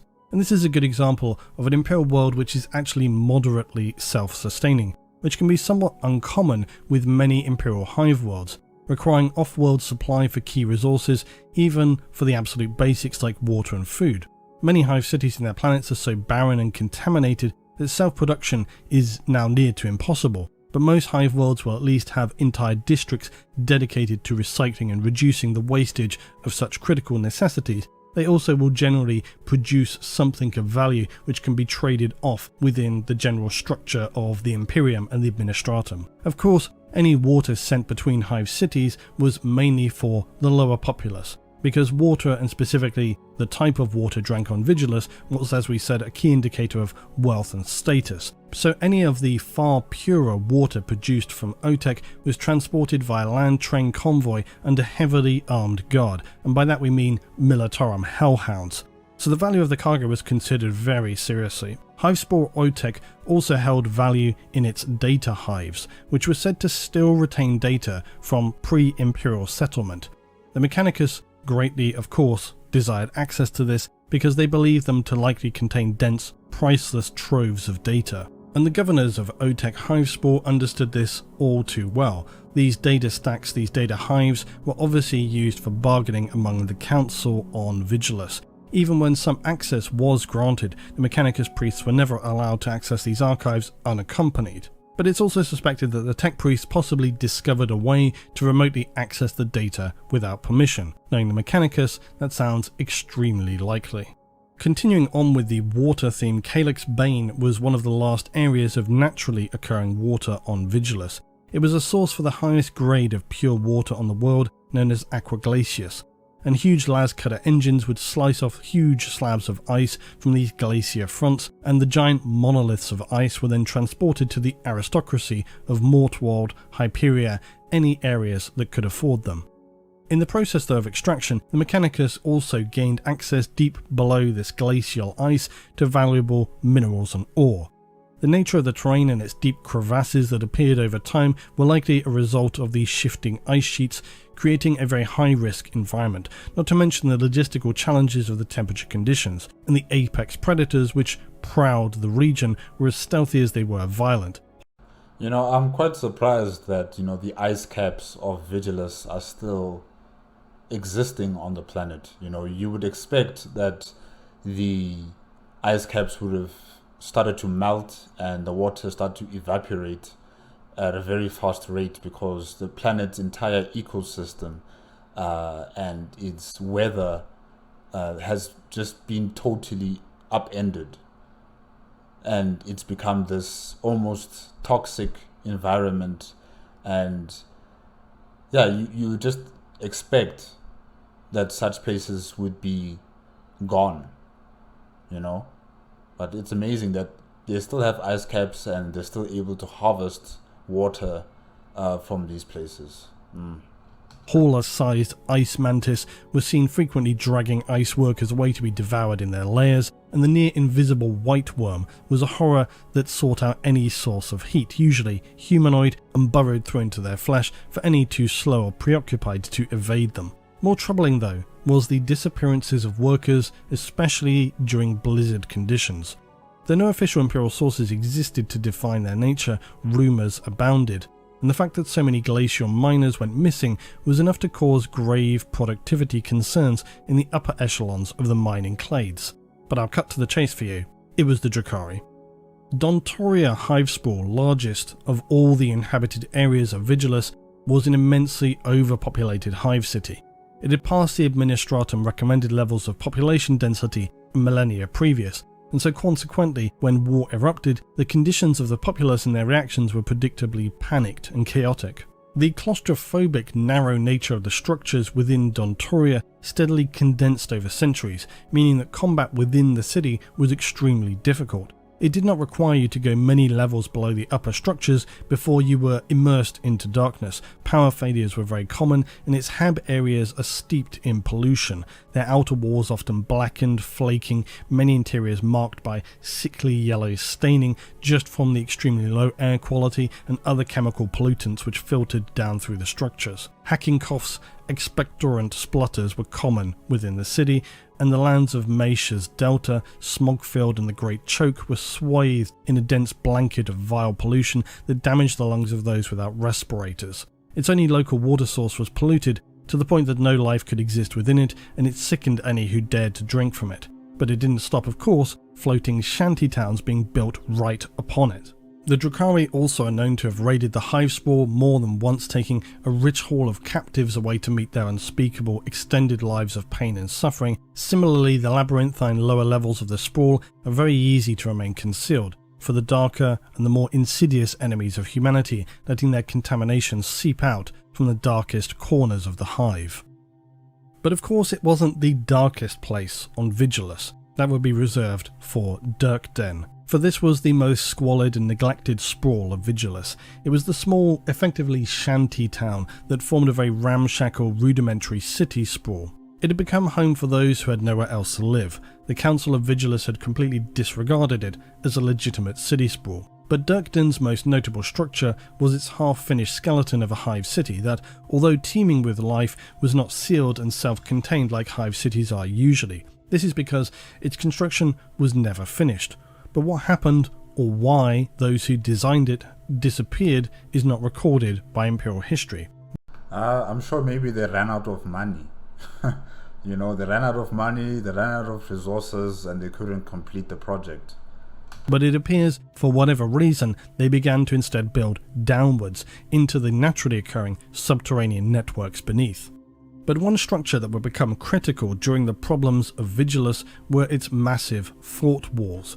Now, many of these huge fort walls had been established and linked the hive sprawls. Despite its low status, Dirkden was no exception, and so this structure takes the form of a double row of crenellated defences that ran to the distant horizon. It featured a rockcrete macro highway running between the hive sprawls, and these links between them meant that they were able to facilitate trade and transit. And these obviously were very resource hungry to construct both in materials and labour, but it was deemed necessary to mitigate continual losses in export convoys at the time. But in one fairly rare socially constructive move, it had been hoped by the Council of Vigilus that by allowing the faithful of Hyperia to flood along the highway to Dirkden, it could improve both their discipline and social order, as well as the population's productivity. The theory was that eventually there could come a day when they might then be able to merge and construct those two cities into a single hive sprawl that would empower Hyperia all the more. But alas, this optimistic plan did not play out, and Dirkden proved only to be a depressing continual drain on resources. Of course, if there is one inevitably sustaining truth to life in the galaxy of M41, it's that things can always and often will get far worse before they get better. And so it would be for Vigilus, with the arrival of not one but two Xenos assaults. Given the state of internal planetary political tensions, power struggles, even covert sabotage upon one another, when the true enemies of humanity appeared, the result was a predictably disorganised, poorly coordinated defensive response. Orc spacecraft broke from the rift and poured into the Vigilus system. The disruption of the rift prevented any early warnings from Psychers, and the sheer volume and surprise of the emerging fleet smashed through the outer system defences, with the greenskin ships slamming with no apparent pattern, as is typical with orcs, into the wastelands between the hive sprawls of Vigilus. Such landings always take massive casualties, but this is no matter really for orcs, as the survivors are protected from immediate Imperial assaults by dome-like force fields, the wreckage easily converted swiftly into makeshift scrap towns that soon became the launch pads for the orcs to assault the hive sprawl cities. However, due to the powerful defense systems and defensive lines of the hive sprawls on Vigilus, the orcs learned this was for the time being not particularly effective, and so they resorted to attacking the land convoys and armoured patrols that travelled the wastes and desert between hive cities. Things seemed surprisingly stable, despite the world having been assaulted by this old enemy of humanity. Yeah, the orcs are here for fun. They're here for fun. They're here to fight against the humies. But I wouldn't necessarily say they are the biggest threat that the citizens of Vigilus have to contend with. You can somewhat control them and keep them in a certain area and let them just continue to fight amongst each other. Or, sometimes they will be going to attack one of the hive cities, but it wouldn't really be much of a serious problem, unless, of course, they are being led by one orc, and, that orc becomes the war boss, and he continues to unify all the orcs under his banner, and they become this serious threat. Then, yeah, there might be a problem, but otherwise, they're just a nuisance. Yeah. Because of the increasing warp disturbances, the psi fields used by the Imperials suddenly began to fail, and with the Orcs constantly daring each other to see who had the nerve to test the Umi's defense, it was noticed very quickly by the Orcs that some of the shields were down. They attacked in typically Orky fashion by throwing literally everything they had at the hive cities, and this was, unfortunately, a colossal battle force. The Mechanicus, Militarum and Sororitas were fighting all too suddenly for the very survival of Vigilus, and the Xenos were upon them. Every single bunker, street and trench line had to be paid for in blood and the imperial currency of human lives. Okay, it's no longer fun. It's no longer fun. You know, their defenses are failing. There isn't any proper maintenance. Yeah, no, the Orcs are not just going to have fun here. They're going to destroy you guys. Yeah. So the situation was looking quite quickly pretty bad, but apparently not bad enough, for this is where a cult of the most abhorrent Xenos would erupt, seizing upon the circumstance of massive disruption and using it to their advantage. The Genestealer cult, known as the Pauper Princes, who originated from the world of Chancer's Vale. It doesn't rain, but it pours. This was a slum imperial world infested with Genestealer cultists, some of whom had apparently at a time prior managed to reach Vigilus, and had steadily reached out with insidious tendrils into the population, growing their brood cycle after cycle. Heading the cult was its patriarch grandsire Worm, and they now saw the ideal opportunity to break out into the open.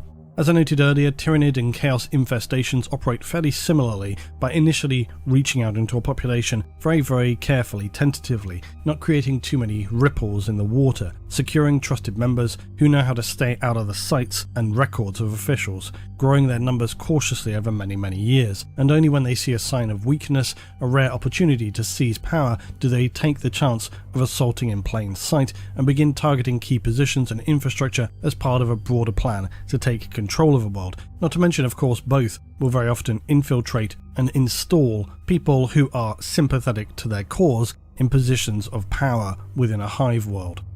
In the case of Vigilus, however, there was another reason than opportunity for the Genestealer cultists to break out into open combat.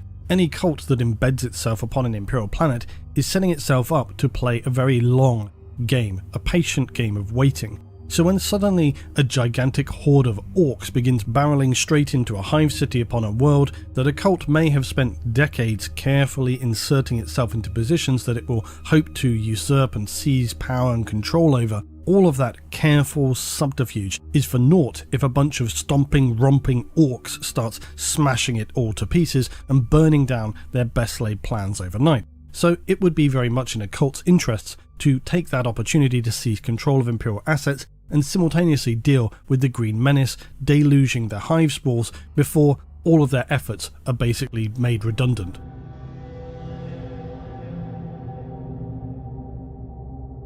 They had remained masterfully undetected within the hive spore of Dirkden, a neglected city compared to others upon Vigilus.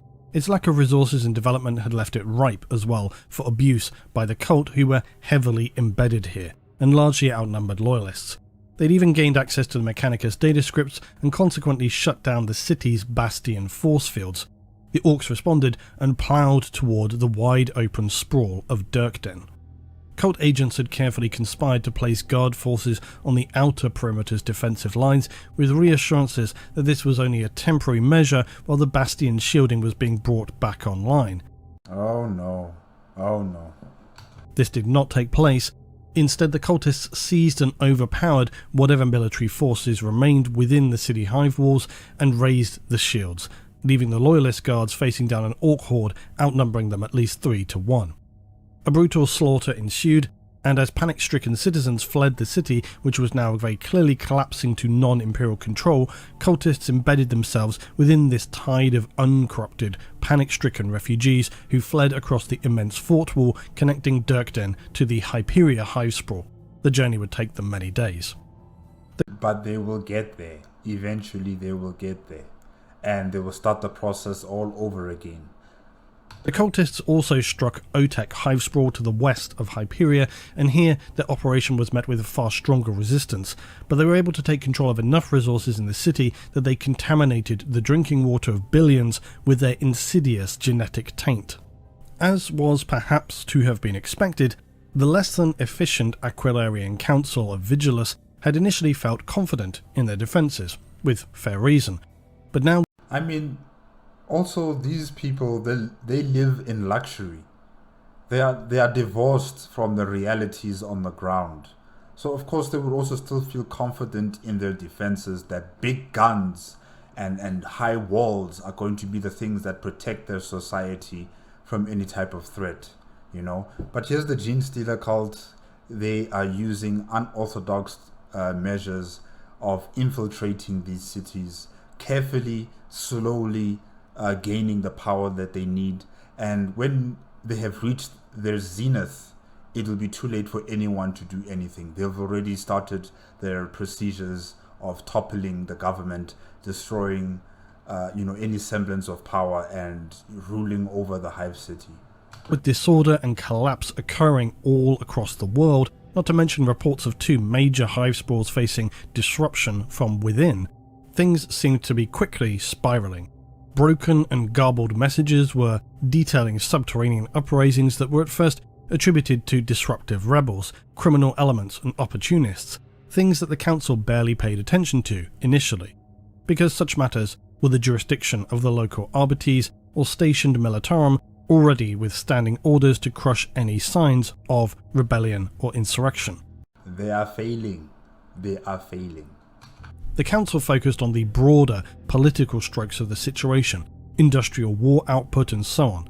But these other reports continued to build, violent uprisings, incidents where official forces were destroyed or simply not heard from again.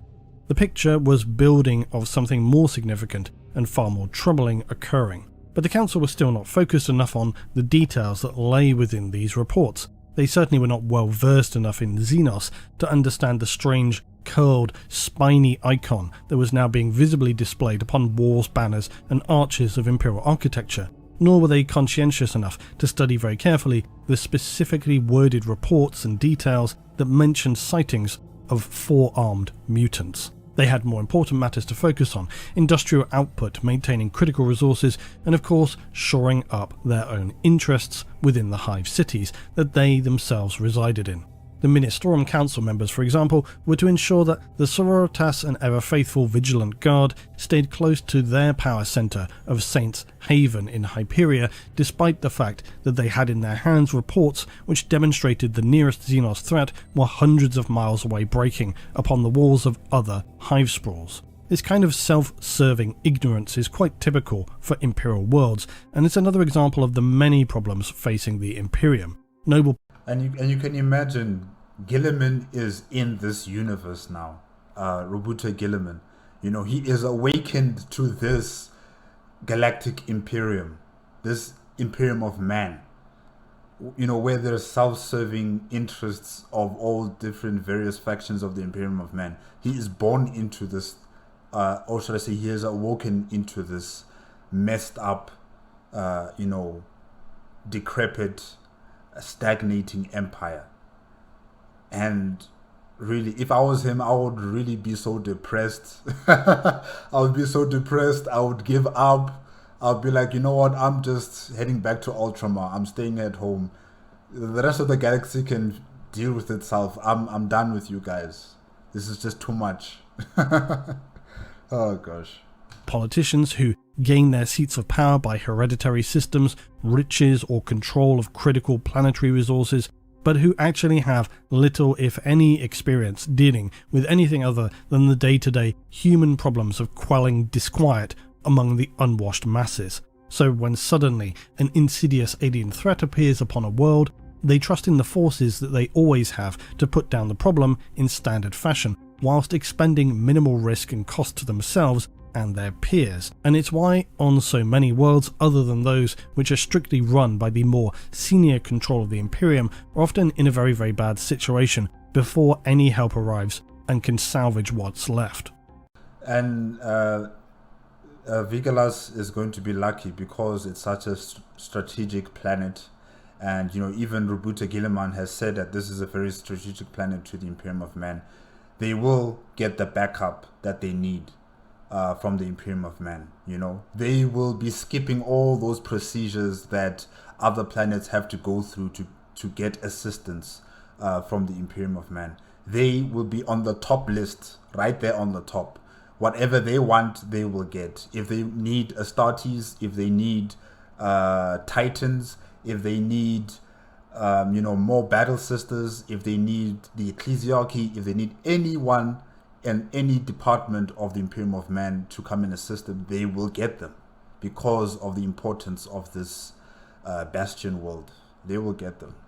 So here on Vigilus, it was quite typical, because as is so often the case, the leadership were very inexperienced, were thinking primarily about retaining forces to look after themselves rather than the broader strategic situation for the entire planet. Consequently, the concept of counterattacks when appropriate or other strategic values were just not requested, because the leadership prioritised their own safety and that of their guilds, families, far more than, say, the slum Dirkton hive sprawl, for which they likely cared little if it survived or fell one way or the other. It was entirely an expendable site. For the elites, their only thought was truly retaining the maximum amount of firepower for their own self-preservation. This, of course, was partially due to the divided and also largely self-serving nature of the council as it had existed prior to the current state of affairs, and whilst they were now at face value working in a spirit of cooperation and serious discussions about allying forces to defend should X, Y and Z situation take place,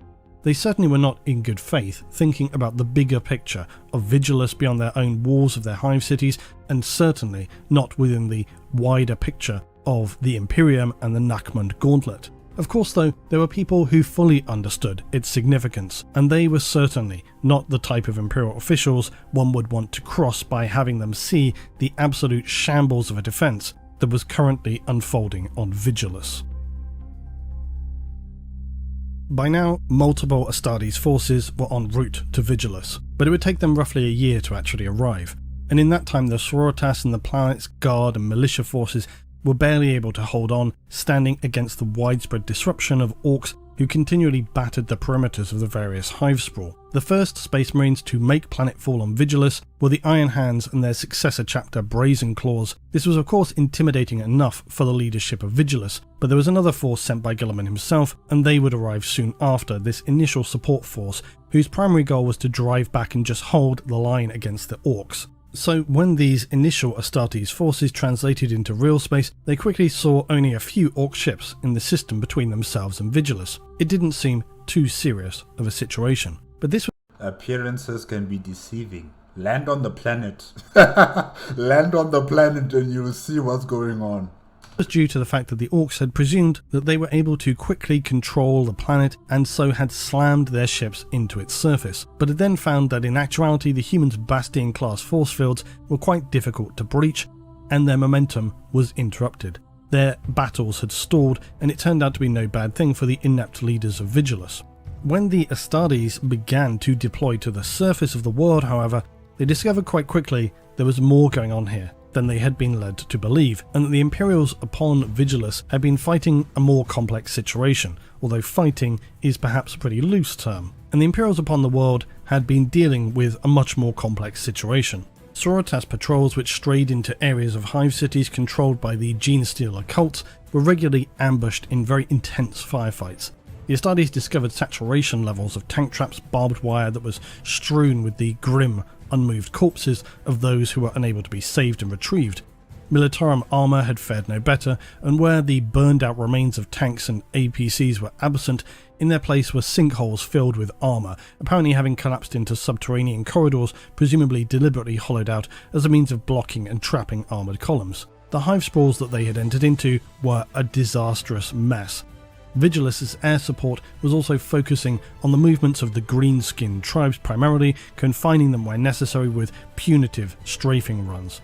And while the Astartes were taking initial reads of the situation on the ground, the orcs were very obviously highly excited by the prospect of some new edge to smash, and so were quickly headed directly for the armoured superhuman warriors. But where the incredibly obvious Orc speedboys racing across the wastes towards newly deployed Astartes could be seen from many miles away, their huge dust clouds kicked up by their machines, this very obviously enabled the Vigilus Guard to perform the strafing runs on them with their Valkyrie before they even came near to the cities themselves. It also enabled the defenders plenty of time to prepare and plan their artillery strikes and other defensive positions. The cultists, though, were very different. They had embedded themselves within the cities and were much more problematic. It was becoming quickly apparent to the Astartes support force that the Vigilus command structure had effectively collapsed almost from the outset, overwhelmed by having to deal with two different Xenos threats which required two completely different strategies to deal with. And also potentially the Dark Elder. You know, the Dark Elder are still abducting people in the the polar caps, or the southern polar cap. Yeah, they're still abducting people there, and probably they're also abducting people in other hive cities. We don't know. But yeah, also the Dark Elder are a threat. It's not just the Orcs and the Genestealer cult. Man, this place is a trouble. It's just trouble everywhere. Things had not been going any better within the continent-scale hive sprawl of the Mega Borealis and the Mechanicus. Once the Orcs had breached the perimeter of the hive sprawl for reasons that can only be guessed at, the Lord of Hive Scalaris, Tech Priest Dominus Impluvius 14, froze up. In a very bizarre rarity for a member of the Mechanicus, it appears his mental feedback loop robbed Skitarii and Mechanicus troops of any directions other than initiative-based squad-level commands, at the worst possible time. Now, was this due to the rift itself, or had he been affected in some other way, perhaps even some infiltration by Genestealer cultists? Either way, the situation became severe very quickly, and even the Imperial Knights and Titans were not contributing to the defence of the Mega Borealis. Worse still was that quickly the unfolding threats risked losing control of the Mega Borealis' boar hive of Scalaris, which was critical to the vast sea of Manufactorum, as it had been built atop of a thermal stack that yielded endless geothermic power and was the key to power in the sprawl. As with the other areas of the planet, the Genestealer cultists of Mega Borealis rose up, and then the defences really did collapse.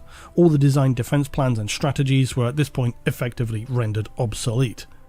And in what they hoped would be a killing blow, the gene sect of the Writhing Worm, a sub-faction of the Pauper Princes, had captured one of the most terrifying of Imperial weapons, a Vortex missile. They carried it deep in like a vortex grenade. There's also vortex missiles. Yikes. To the Hive City that they accessed using torn out biometrics of slain authority figures to access the necessary checkpoints. The vortex missile was detonated beneath the slumbering warlord Titan Dominus Rex. Its explosion was so potent that it sent off a string of detonations that destroyed not only the Rex, but also triggered a chain reaction that spread to all the Titans alongside it. So I think it would be fair to say that the cult had caused a truly catastrophic situation within the Mega Borealis. Amazing. Simply amazing. There was little to be salvaged, but one Archmagos, Kaldrike, took control of the situation, relieving Impluvius 14 of command, who was then placed in cryo storage. The Mechanicus were then able to consolidate what remained of their defensive forces, with the Iron Hands Astartes able to then mitigate further damage. Although to be fair, the damage inflicted upon the hive sprawl of the Mechanicus was already extremely severe. A new enemy. Who's coming? Yeah, wow, this planet, guys, this planet. Meanwhile, within Dontoria hive sprawl, they would face one of the worst situations yet seen upon Vigilus. An old transport arrived to one of its landing ports. It had been refusing any requests for landing access codes and was obviously being fired upon as it came in, but it seemed to have been shielded from the fire being laid down upon it by security forces, and so when its hatches clunked open, the true horror of its payload was revealed. Stumbling out from the heavily worn, ruined transport came a crowd of distended, bloated mutants, the transmission tools of Nurgle. Oh no. No. Galapox infected. Their assault was easily put down, but unfortunately the same could not be said for what followed, a detachment of Death Guard. Their distended, leaking bodies and horned, misshapen armour, the sight of them alone was enough to make many retch on sight. They quickly, though, descended away from the firefight into the darkened lower levels of Dontoria. Contact was lost, and none were keen to pursue them. For the brave souls who did, however, they were never heard from again. Very soon after, a firebombing purge of the lower levels, covering a radius of several miles from their last known position, was apparently enough to consider the matter closed to the local Imperials and the Council, which seemed... What? It's not closed. The matter is not closed. It's not closed. Oh my gosh. Seems wildly poor judgment. And so, inevitably, when a plague mysteriously began to spread through the populace, it was clear that the matter was indeed not concluded. Now, so we're dealing with orcs, we're dealing with the gene stealers, we're dealing with Nurgle's death knights, we're dealing with the Drakari as well. Man, there's enemies at all sides. There is no respite.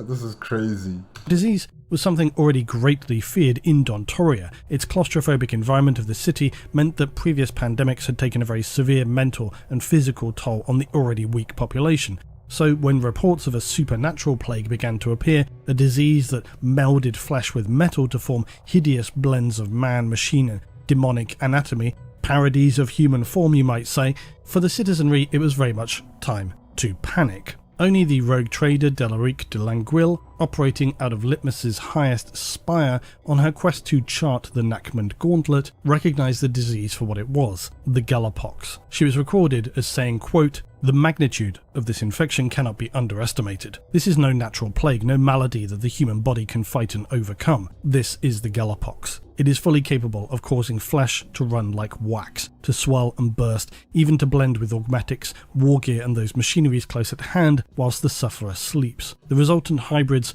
are as tough as Ogryns and singularly focused on bringing their blight to as many uninfected as they can find. In the name of the Astra Cartographica, I implore you, quarantine Dontoria effective immediately, or lose your planet to an enemy you cannot fight." Of course, they're dealing with some sort of like a zombie a zombie horde that is now taking over the planet as well. This is crazy. This is really crazy.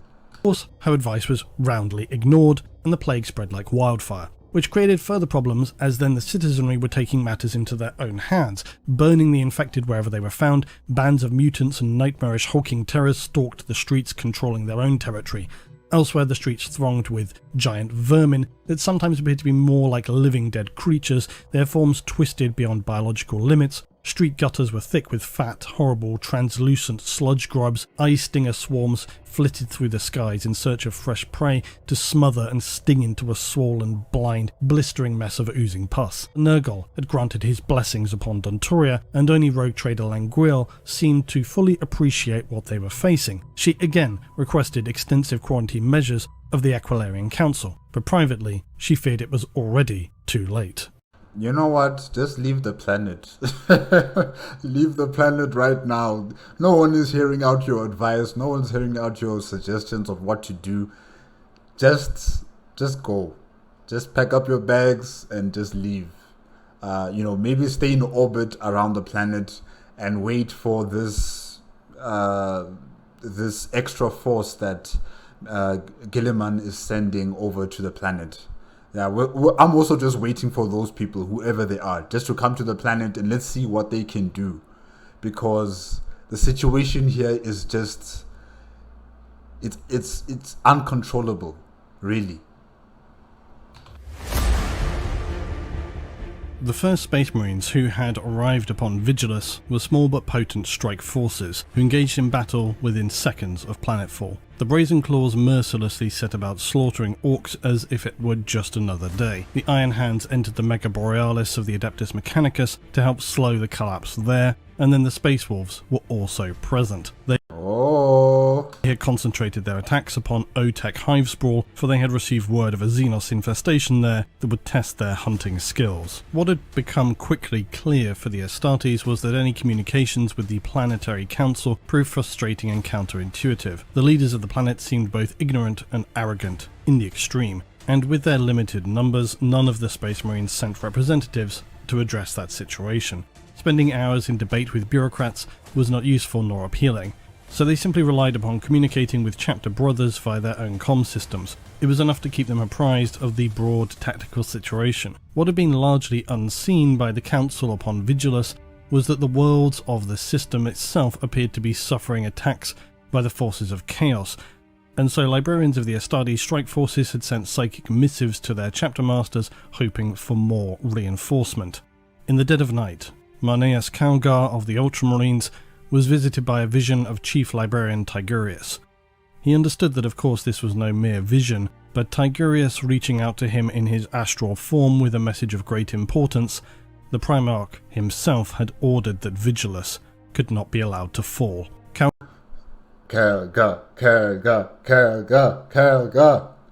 Please come to this planet. Please do something to save this planet.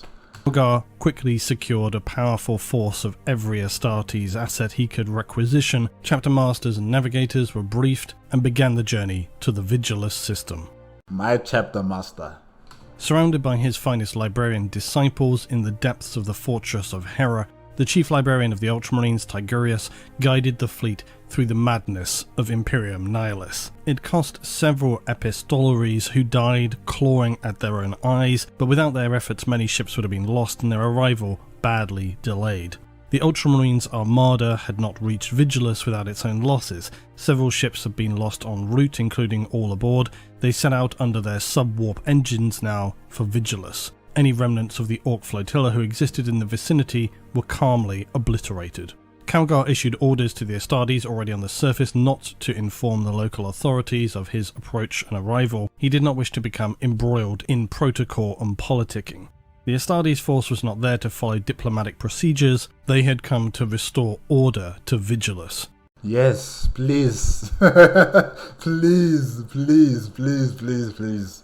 Tight formations of drop pods smashed down to the surface, and Astartes quickly meshed their efforts with the beleaguered local forces, near instantaneously restoring their hope, morale, and determination with their presence alone. The arrival of an Astartes to any planet that is under Xenos assault brings a huge benefit for the fighters of that world, who, as we have seen, regularly have to contend with ignorant, egomaniacal politicians.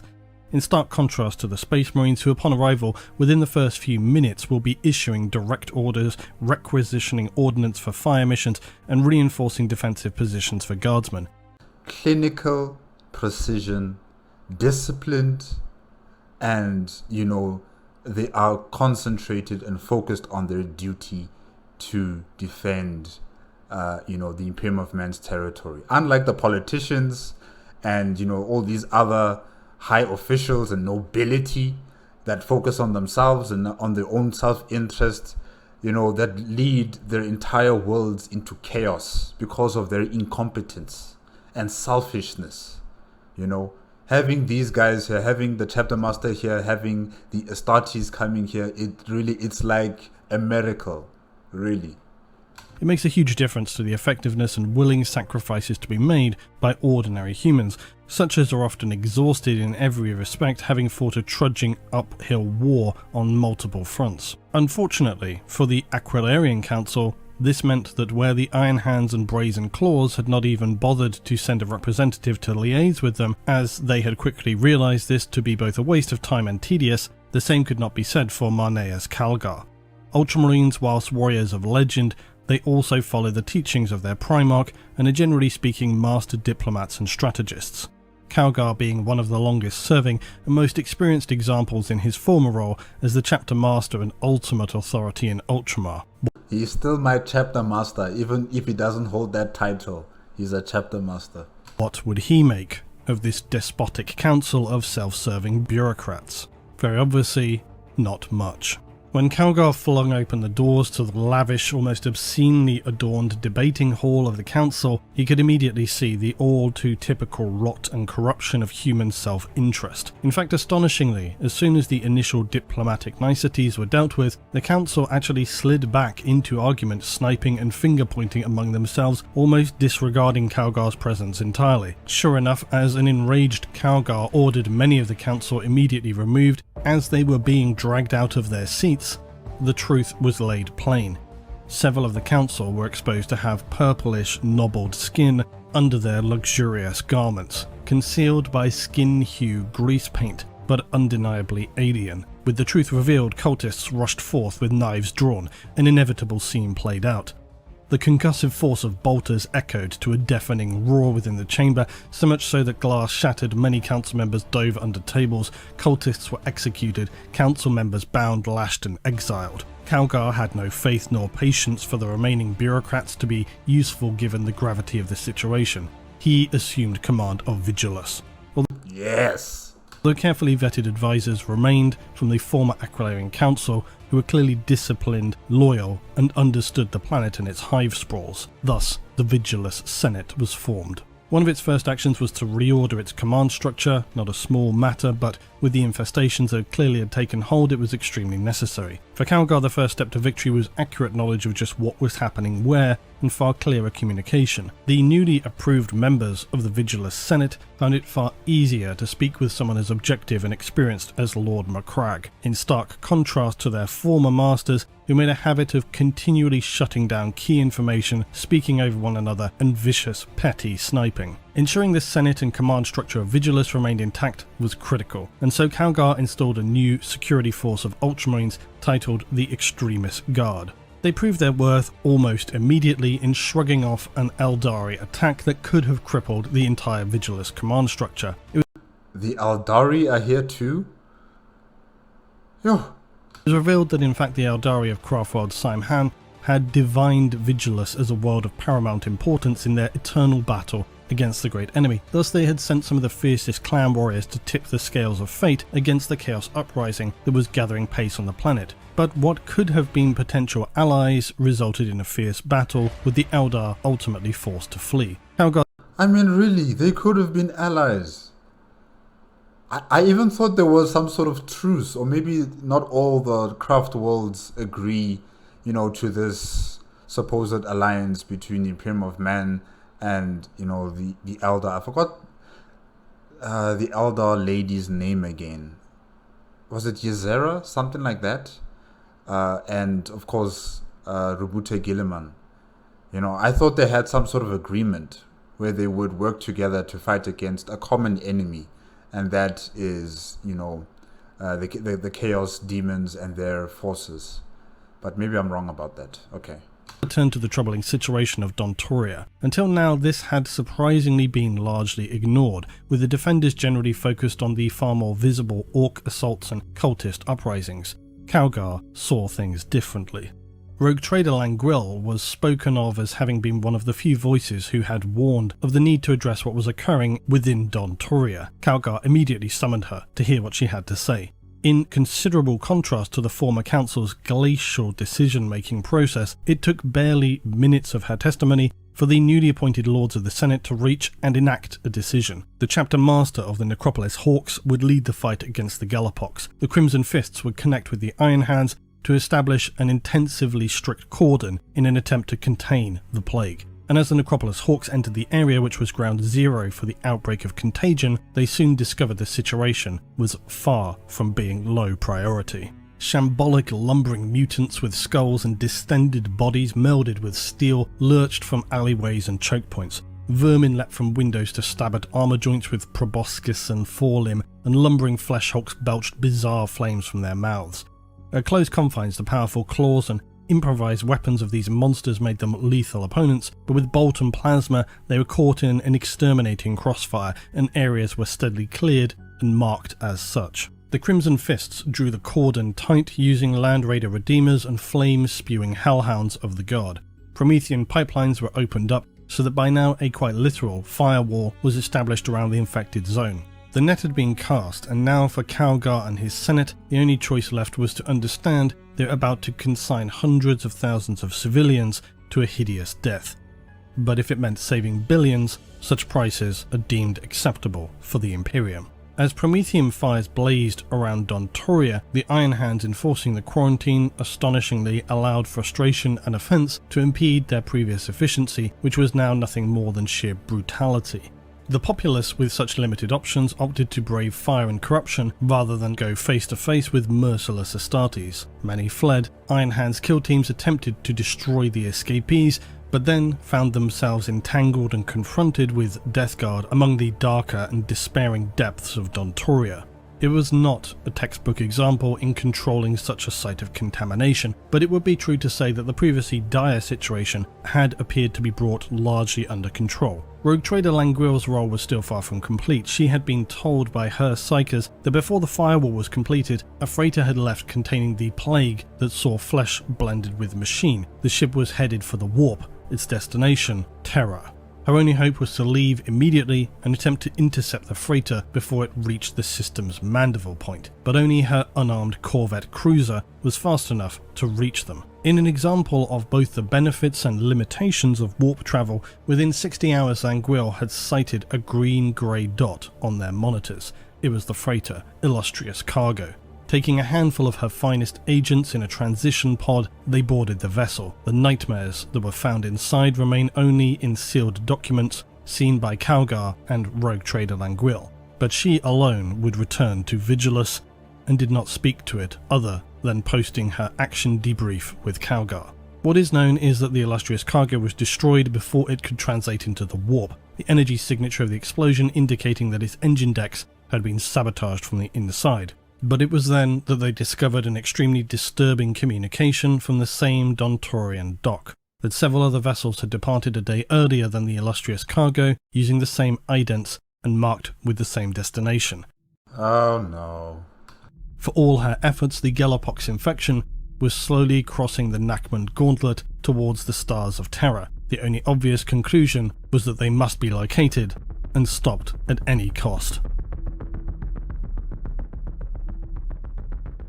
The Orcs, meanwhile, were being Orc-like, hence running wild all across the planet, and they were bloody loving it. High velocity, high violence, high war. In the mech towns, teeth was changing faster than a thirsty knob with a big gob, or so you might say, but there was a lot of trading and upgrading going on to satisfy the mob's insatiable need for faster bikes and shootier guns. One thing you could say for the Orcs, they certainly had more presence of mind to them than the former Council of Vigilus, and were on a day-to-day basis bashing anything they could as hard as they could. Meanwhile, the troubling absence of the definitely previously reported Death Guard, who had been largely ignored and disappeared into the depths of Dontoria Hivespawn, and just to note, if it were me, personally probably should have been looked into a little sooner, was becoming more concerning.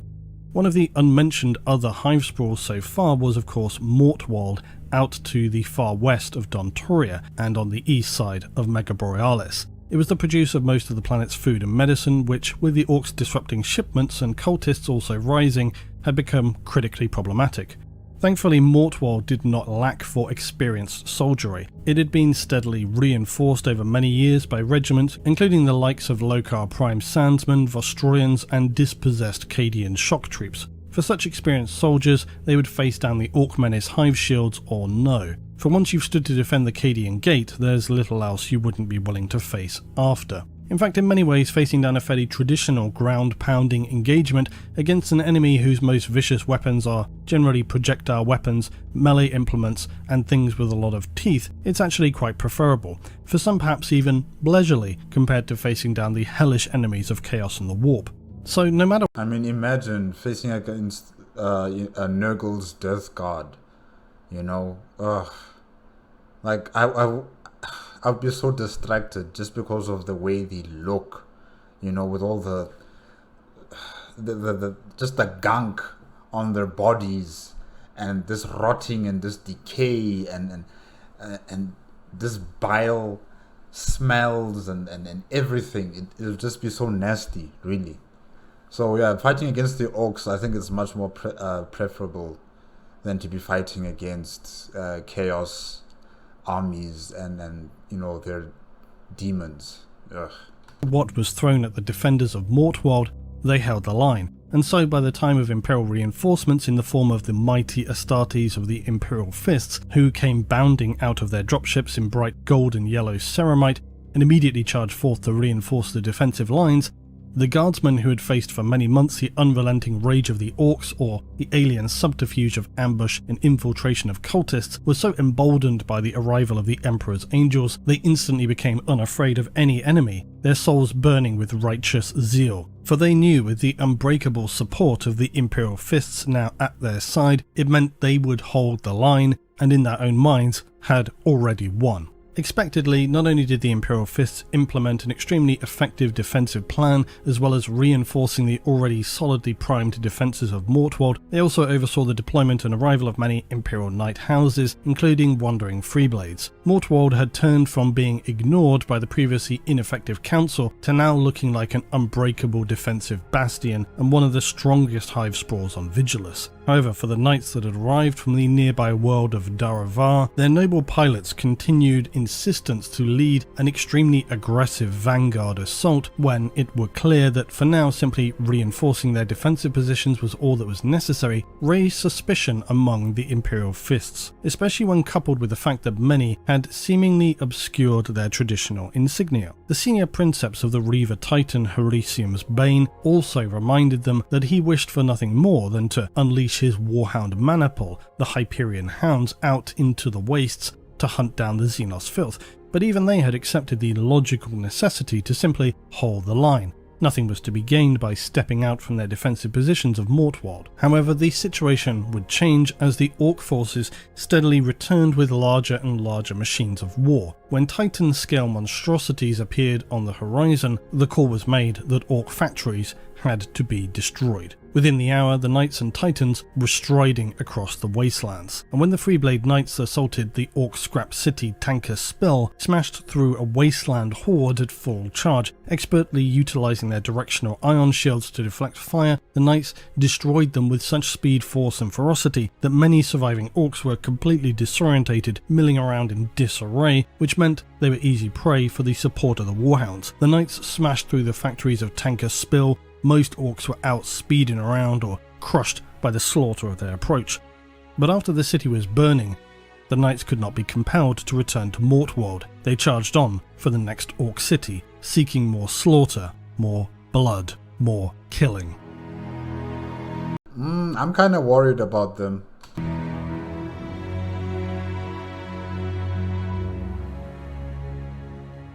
Mega Borealis had suffered, but thanks to the effective support of the Astartes and the Mechanicus-owned Skitarii, much of the city was now under Imperial control, and the situation seemed stable.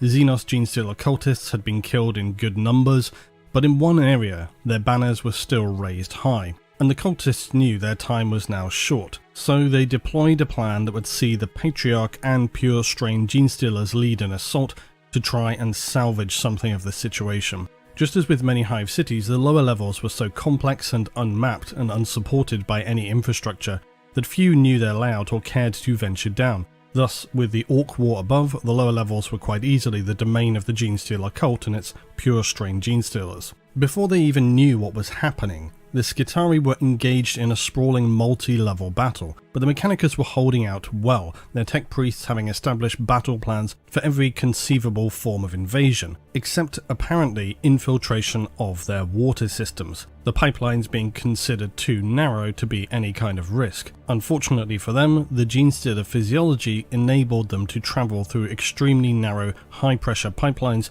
to emerge at the highest levels of hive spires, where the moisture farms were located. The slaughter above was brief, but now the Skitarii were truly surrounded, their enemies assaulted from above and below, and finally, after 3 days of fighting, it was all over. The Astartes had made significant progress, but cleansing the Xenos from the hive sprawls was only the first stage. To truly win victory, they needed to scour the filth from the planet itself, and that meant a change of tactic. They needed a major offensive. This charge of knights into the midst of the Orcs had seemingly ended in ultimate failure, but it had been something of a start, something to capitalise upon. So Astartes strike units were quickly formed using gunships and bikes. The Orcs held impressively powerful artillery, but this could be evaded by the smaller, faster strike units of the Astartes, not to mention it became clear that some number of those Freeblade Knights were still somehow holding out among the Orc cities, but not for long, and the few who remained were literally being pulled to pieces. What the Astartes lacked in numbers, they did make up for with their speed and evasive abilities, with the much slower, clunky Orcs constricted trying to fight in and among their own scrap cities with their narrow, heavily congested alleyways and corridors. Their vehicles were designed for wasteland warfare, but the bikers of the White Scars and Raven Guard were adept in threading their mounts through the alleyways and rubble of ruined cities. The Orcs' scrap city was no different. And where the Orcs began to congregate and gather themselves together, too much for the Astartes to deal with, they could pull away to a distance and assault somewhere else, much to the frustration of the Orcs, who simply wanted a stand-up fight, not this constant running and hiding. But just picking away at the Orcs was not entirely the plan for the Astartes. They did need to finish this. So they intended to press on and attempt to destroy the factories at the heart of the Orc cities to destabilize and slow them down enough that perhaps they could be eradicated. But this necessity proved to be an unfortunate undoing, for as effective as they had been with their hit-and-run tactics, the Astartes found themselves outnumbered quickly in the more dense areas of the central city, so much so that first the Raven Wing and then White Scars were forced into retreat. The Orcs would live to fight another day, and there was much bawling and shouting from the Orcs about that very fact. And again, this is an interesting aspect about Orcs. As much as they always want to have a good fight and to finish it and win, to survive a battle once it's started is also beneficial for them. From the Astartes' point of view, this is never a good thing. I didn't know about that, I didn't know that they also celebrate victories and celebrating to fight another day like that. I didn't know. Because the Orcs tend to come away with some kind of impression of victory, which ultimately then makes them more invigorated to fight, and so it could mean that they will become stronger and generally more aggressive. Not things you really want to see with Orcs. So for all the damage that had been done by the Astartes during their raid, it may well have overall been quite counterproductive. At this point, Vigilus was far from anything that one would want to term salvation. For every small victory, broader control seemed to slip further through the fingers of the Imperials, something that Calgar was apparently all too aware of when he was forced to embarrassingly pull forces out from the slum of the Dirk Den hive sprawl, which was now overwhelmed by Genestealer cultists who were more preoccupied with Orcs than those of the Imperium. On the plus side, it made determining its fate more straightforward, as they could now simply write it off. This still, though, was a depressing situation. Dirkden was of low value, to be sure, and its fate in many ways seemed predetermined in the event of such a planetary war. Worse still for any civilian refugees fleeing along the link fort wall that connected it to Hyperia in the north, for they were now no longer being allowed to traverse across and left seemingly to their own fates.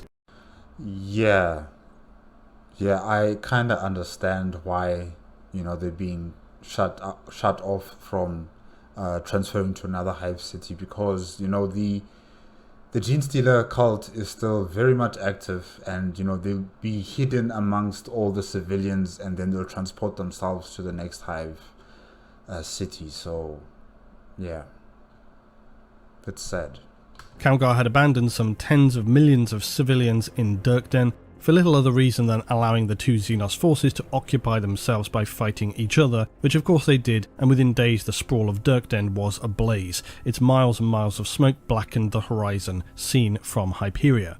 Even more appalling, but deemed sadly necessary, were that the fleeing civilians of Dirkden, who understandably had so few options that attempting to cross the wall seemed their best bet, were prevented by the unmovable force of the Crimson Fists, whose quite legitimate reasoning being that amidst the vast number of civilians were infiltrators of the Genestealer cults who wanted nothing more than to slide into Hyperia and begin a new brood, and they were correct in that assessment.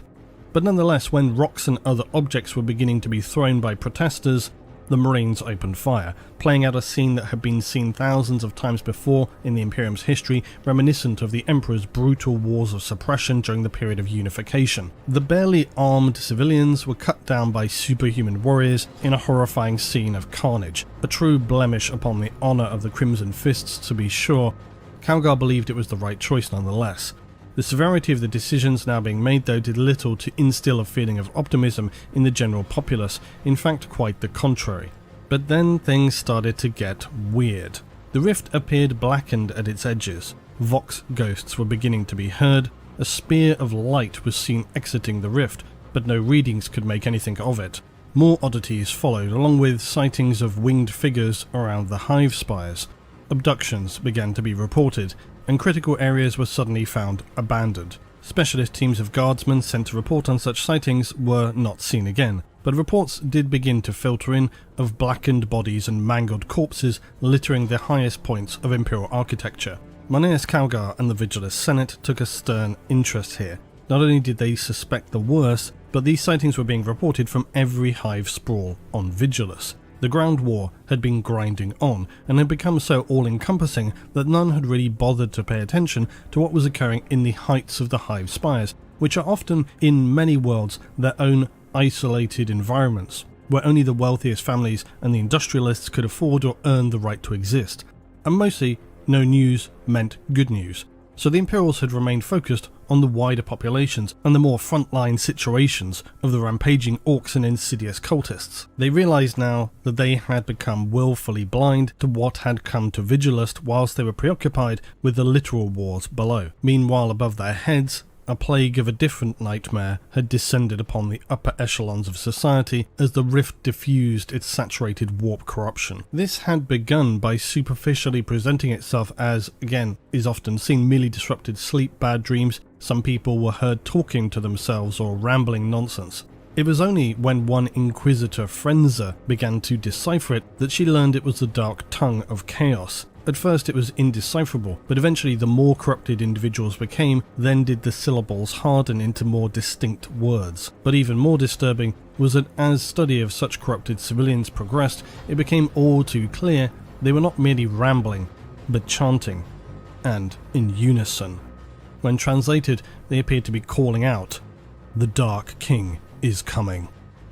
The investigations, when finally given more weight, began to reveal a disturbing fact filtered through captured, corrupted individuals and scrawled bloody markings upon walls. They could not progress too far into the higher hive spires, for those who did were always lost. An extremely disturbing reality became apparent, however.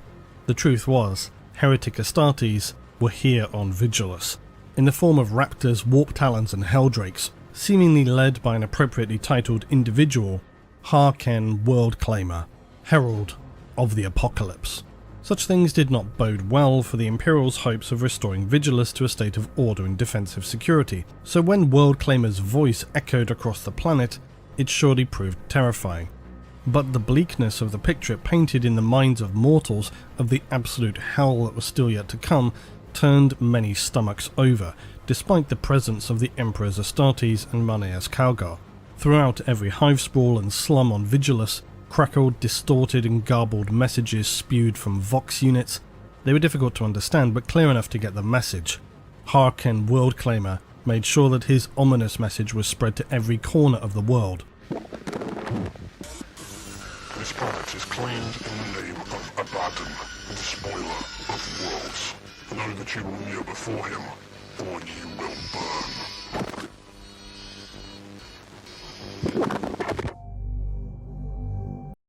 Yeah, like even with my chapter master here, it's just not enough. It's just not enough. It's honestly just not enough. We need more reinforcements. We need more, personnel coming to this planet. If this planet is going to be as important as Rebute Gilliman says or claims it to be, then we're going to need more personnel coming to this planet, more mechanized units, more Astartes coming here, more Astra Militarum. We just need a lot more forces to come to this planet. The issues, the situations here are just overwhelming.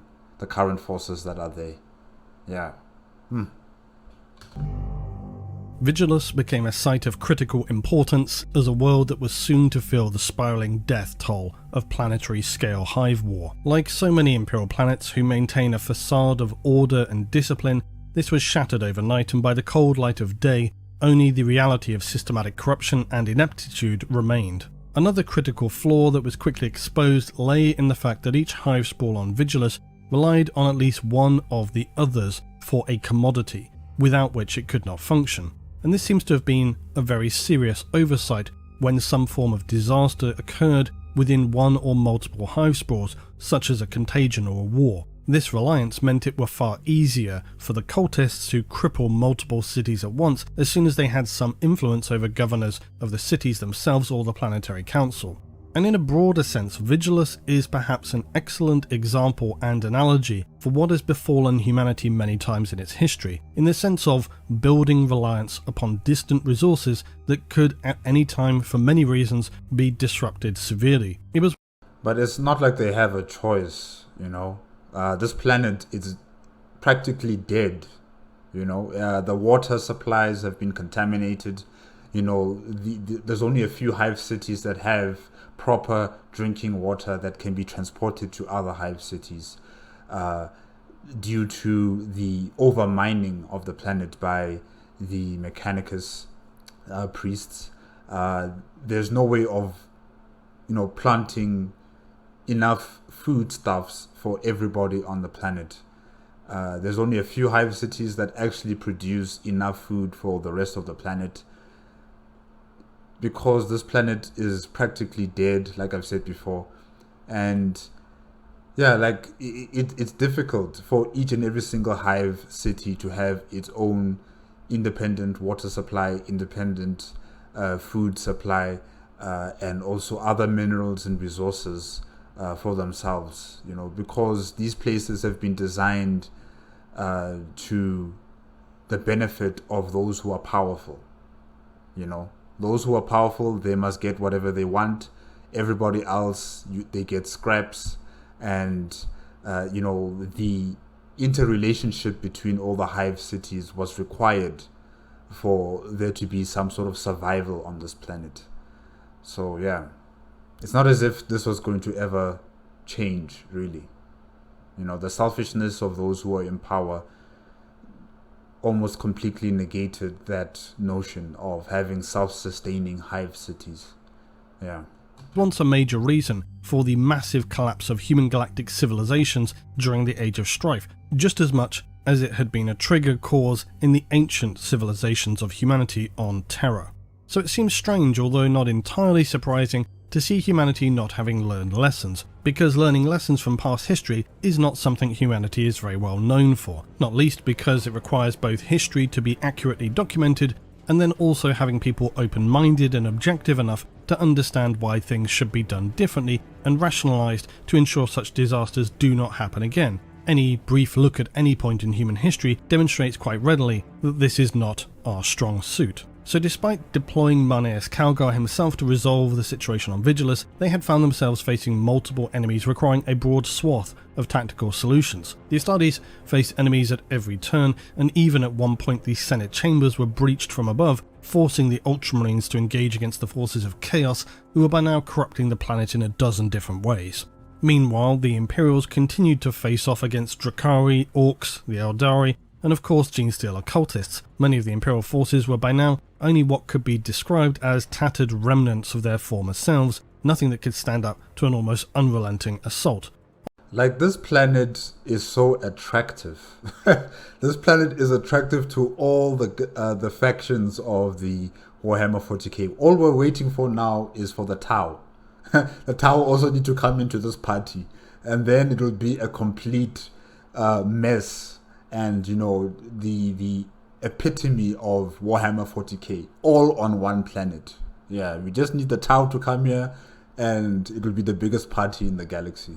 Often from enemies who were wielding forces and weaponry far above their ability to defend against. On top of all of this, the populace were often being stretched to the limit in providing production and resources, relying upon heavily damaged infrastructure and attempting to fill the gaps by workers being pushed to their absolute limit. Many dying where they stood, insurrections and rioting began to take place. Some were workers who could just not see the victory in being thrashed to death at Imperial workstations, and others were clearly just losing hope or in a dazed state of panic and rage that it had all come to this, and that their fates may well already be sealed.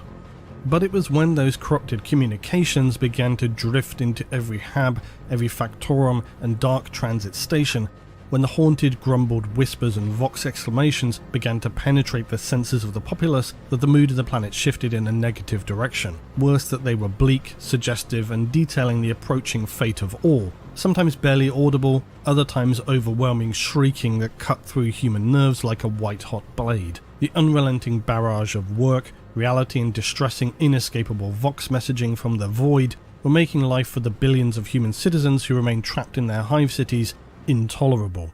Cohesion was disintegrating at every level, trust in authorities was nearly extinguished, and the imperial forces of the Militarum, Sororitas, Mechanicus and Astartes were heavily outnumbered, and just generally diminished by the grinding multi-enemy, multi-approach war that was being fought in every corner of their territory.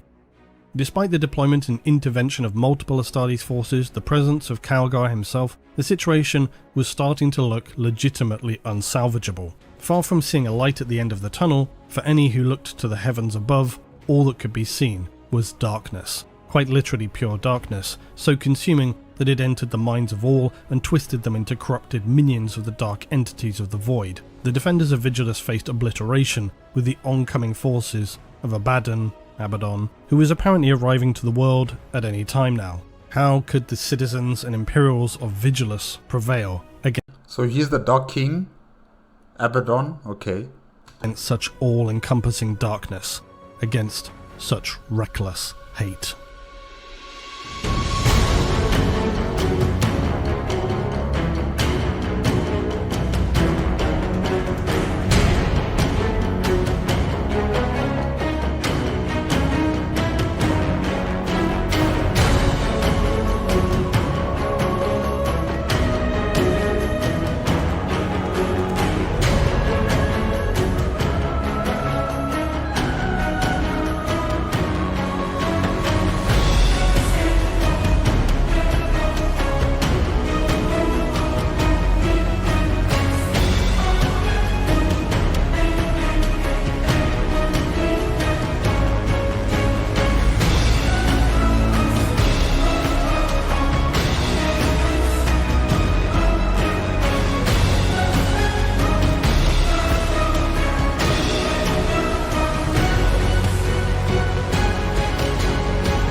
Okay, alright guys, that's it with 40k, the great Nachmund War. I keep messing up this name. Yes, Nachmund War, Vigilus, Warhammer 40,000 Lore History by Luton09. Yeah, this planet is the party capital of the galaxy currently. You know, it is so famous with all the different factions that are against humanity, you know, that want to fight and destroy humanity. All of them are coming here to this planet and having a party. You know, you have the Orcs, you have the Elder, you have the Drakari, you have the Chaos Gods and their minions who are here too, and then of course you have the Gene Stealers here as well. Like, everybody is here. And then, of course, you have the reinforcements from the Imperium of Man, Marinus Calgar and his forces are also coming by. Different other, you know, Astartes chapters also coming to this planet. Like, it's a party. It's a small intergalactic battle on this planet. Everyone is here. And then to top it all off, you have this incompetent government that has led this world into utter, complete chaos, you know, with their inaction, their indecision, their poor choices of, you know, strategy against the multiple enemies that they face. And caught in between all of these big giants, you have the civilians who are suffering the most, you know. All the billions of people on this planet, that now have to be contending with the Xeno threat, the abomination threats, and of course sometimes it will also be the very Imperium of Man that was meant to protect them that are going to be mowing them down, because they don't know whether they've been infiltrated by either the Gene Stealer cults or by the influence of the Great Rift. So like it's just a fighting everywhere, at every turn, at every corner. Nowhere on this planet it is safe for anyone. The very environment of the planet would kill you. If you would try to run away from your hive city, there's nowhere to hide. There's nowhere to create as a safe place for you to stay, because the environment itself is deadly. And if you go to the South Pole, to try and stay there, there's other animals that could eat you alive, and animals that would bore into your skin, and the Drukhari could also come there and abduct you. So there is no escape. There is no escape. You just have to survive somehow in all of this as a civilian. Mario, I keep mumbling out his name, but Calgar, yes, my chapter master. I think he came too late. If only they were able to send him messages earlier, maybe that it could have. He could have had a better handle on this situation before it turned into this mess. But I don't know. All I know for certain is that the forces he has right now on the planet are just not enough. He needs backup. I would even request that Primarch Robuta Gilliman should return, or should come to this planet and help out his Astartes. I think we need him here with a large fleet, with a lot of Astartes at his back. We need them here. If this planet is as important as Robuta Gilliman claims it to be, if it is as important as other people might claim it to be, we're going to need a lot more forces on this planet. And now Abaddon himself is also coming to this planet personally. He's coming here personally. So you can just see how dangerous and how important this place really is. And yeah, all you can do is just hope for the best for the Imperium of Man. But yeah, guys, that's it for today. This is just part 1, right? I'm not sure if there's a part 2. I'll have to just double check on Luton09's YouTube channel, but I'll also keep an eye out for that, and if there is one, then I will also react to it. But yeah, guys, that's it. Remember, if you want to check out the original video as well as Luton09's or 09's YouTube channel, the links are in the description below. If you like my reaction, please give me a like, comment, and subscribe to my channel. Click on the notification bell if you want to be up to date with my latest videos. And thank you to ARYW for requesting that I should react to this video. Thank you very much. Guys, until next time, bye bye.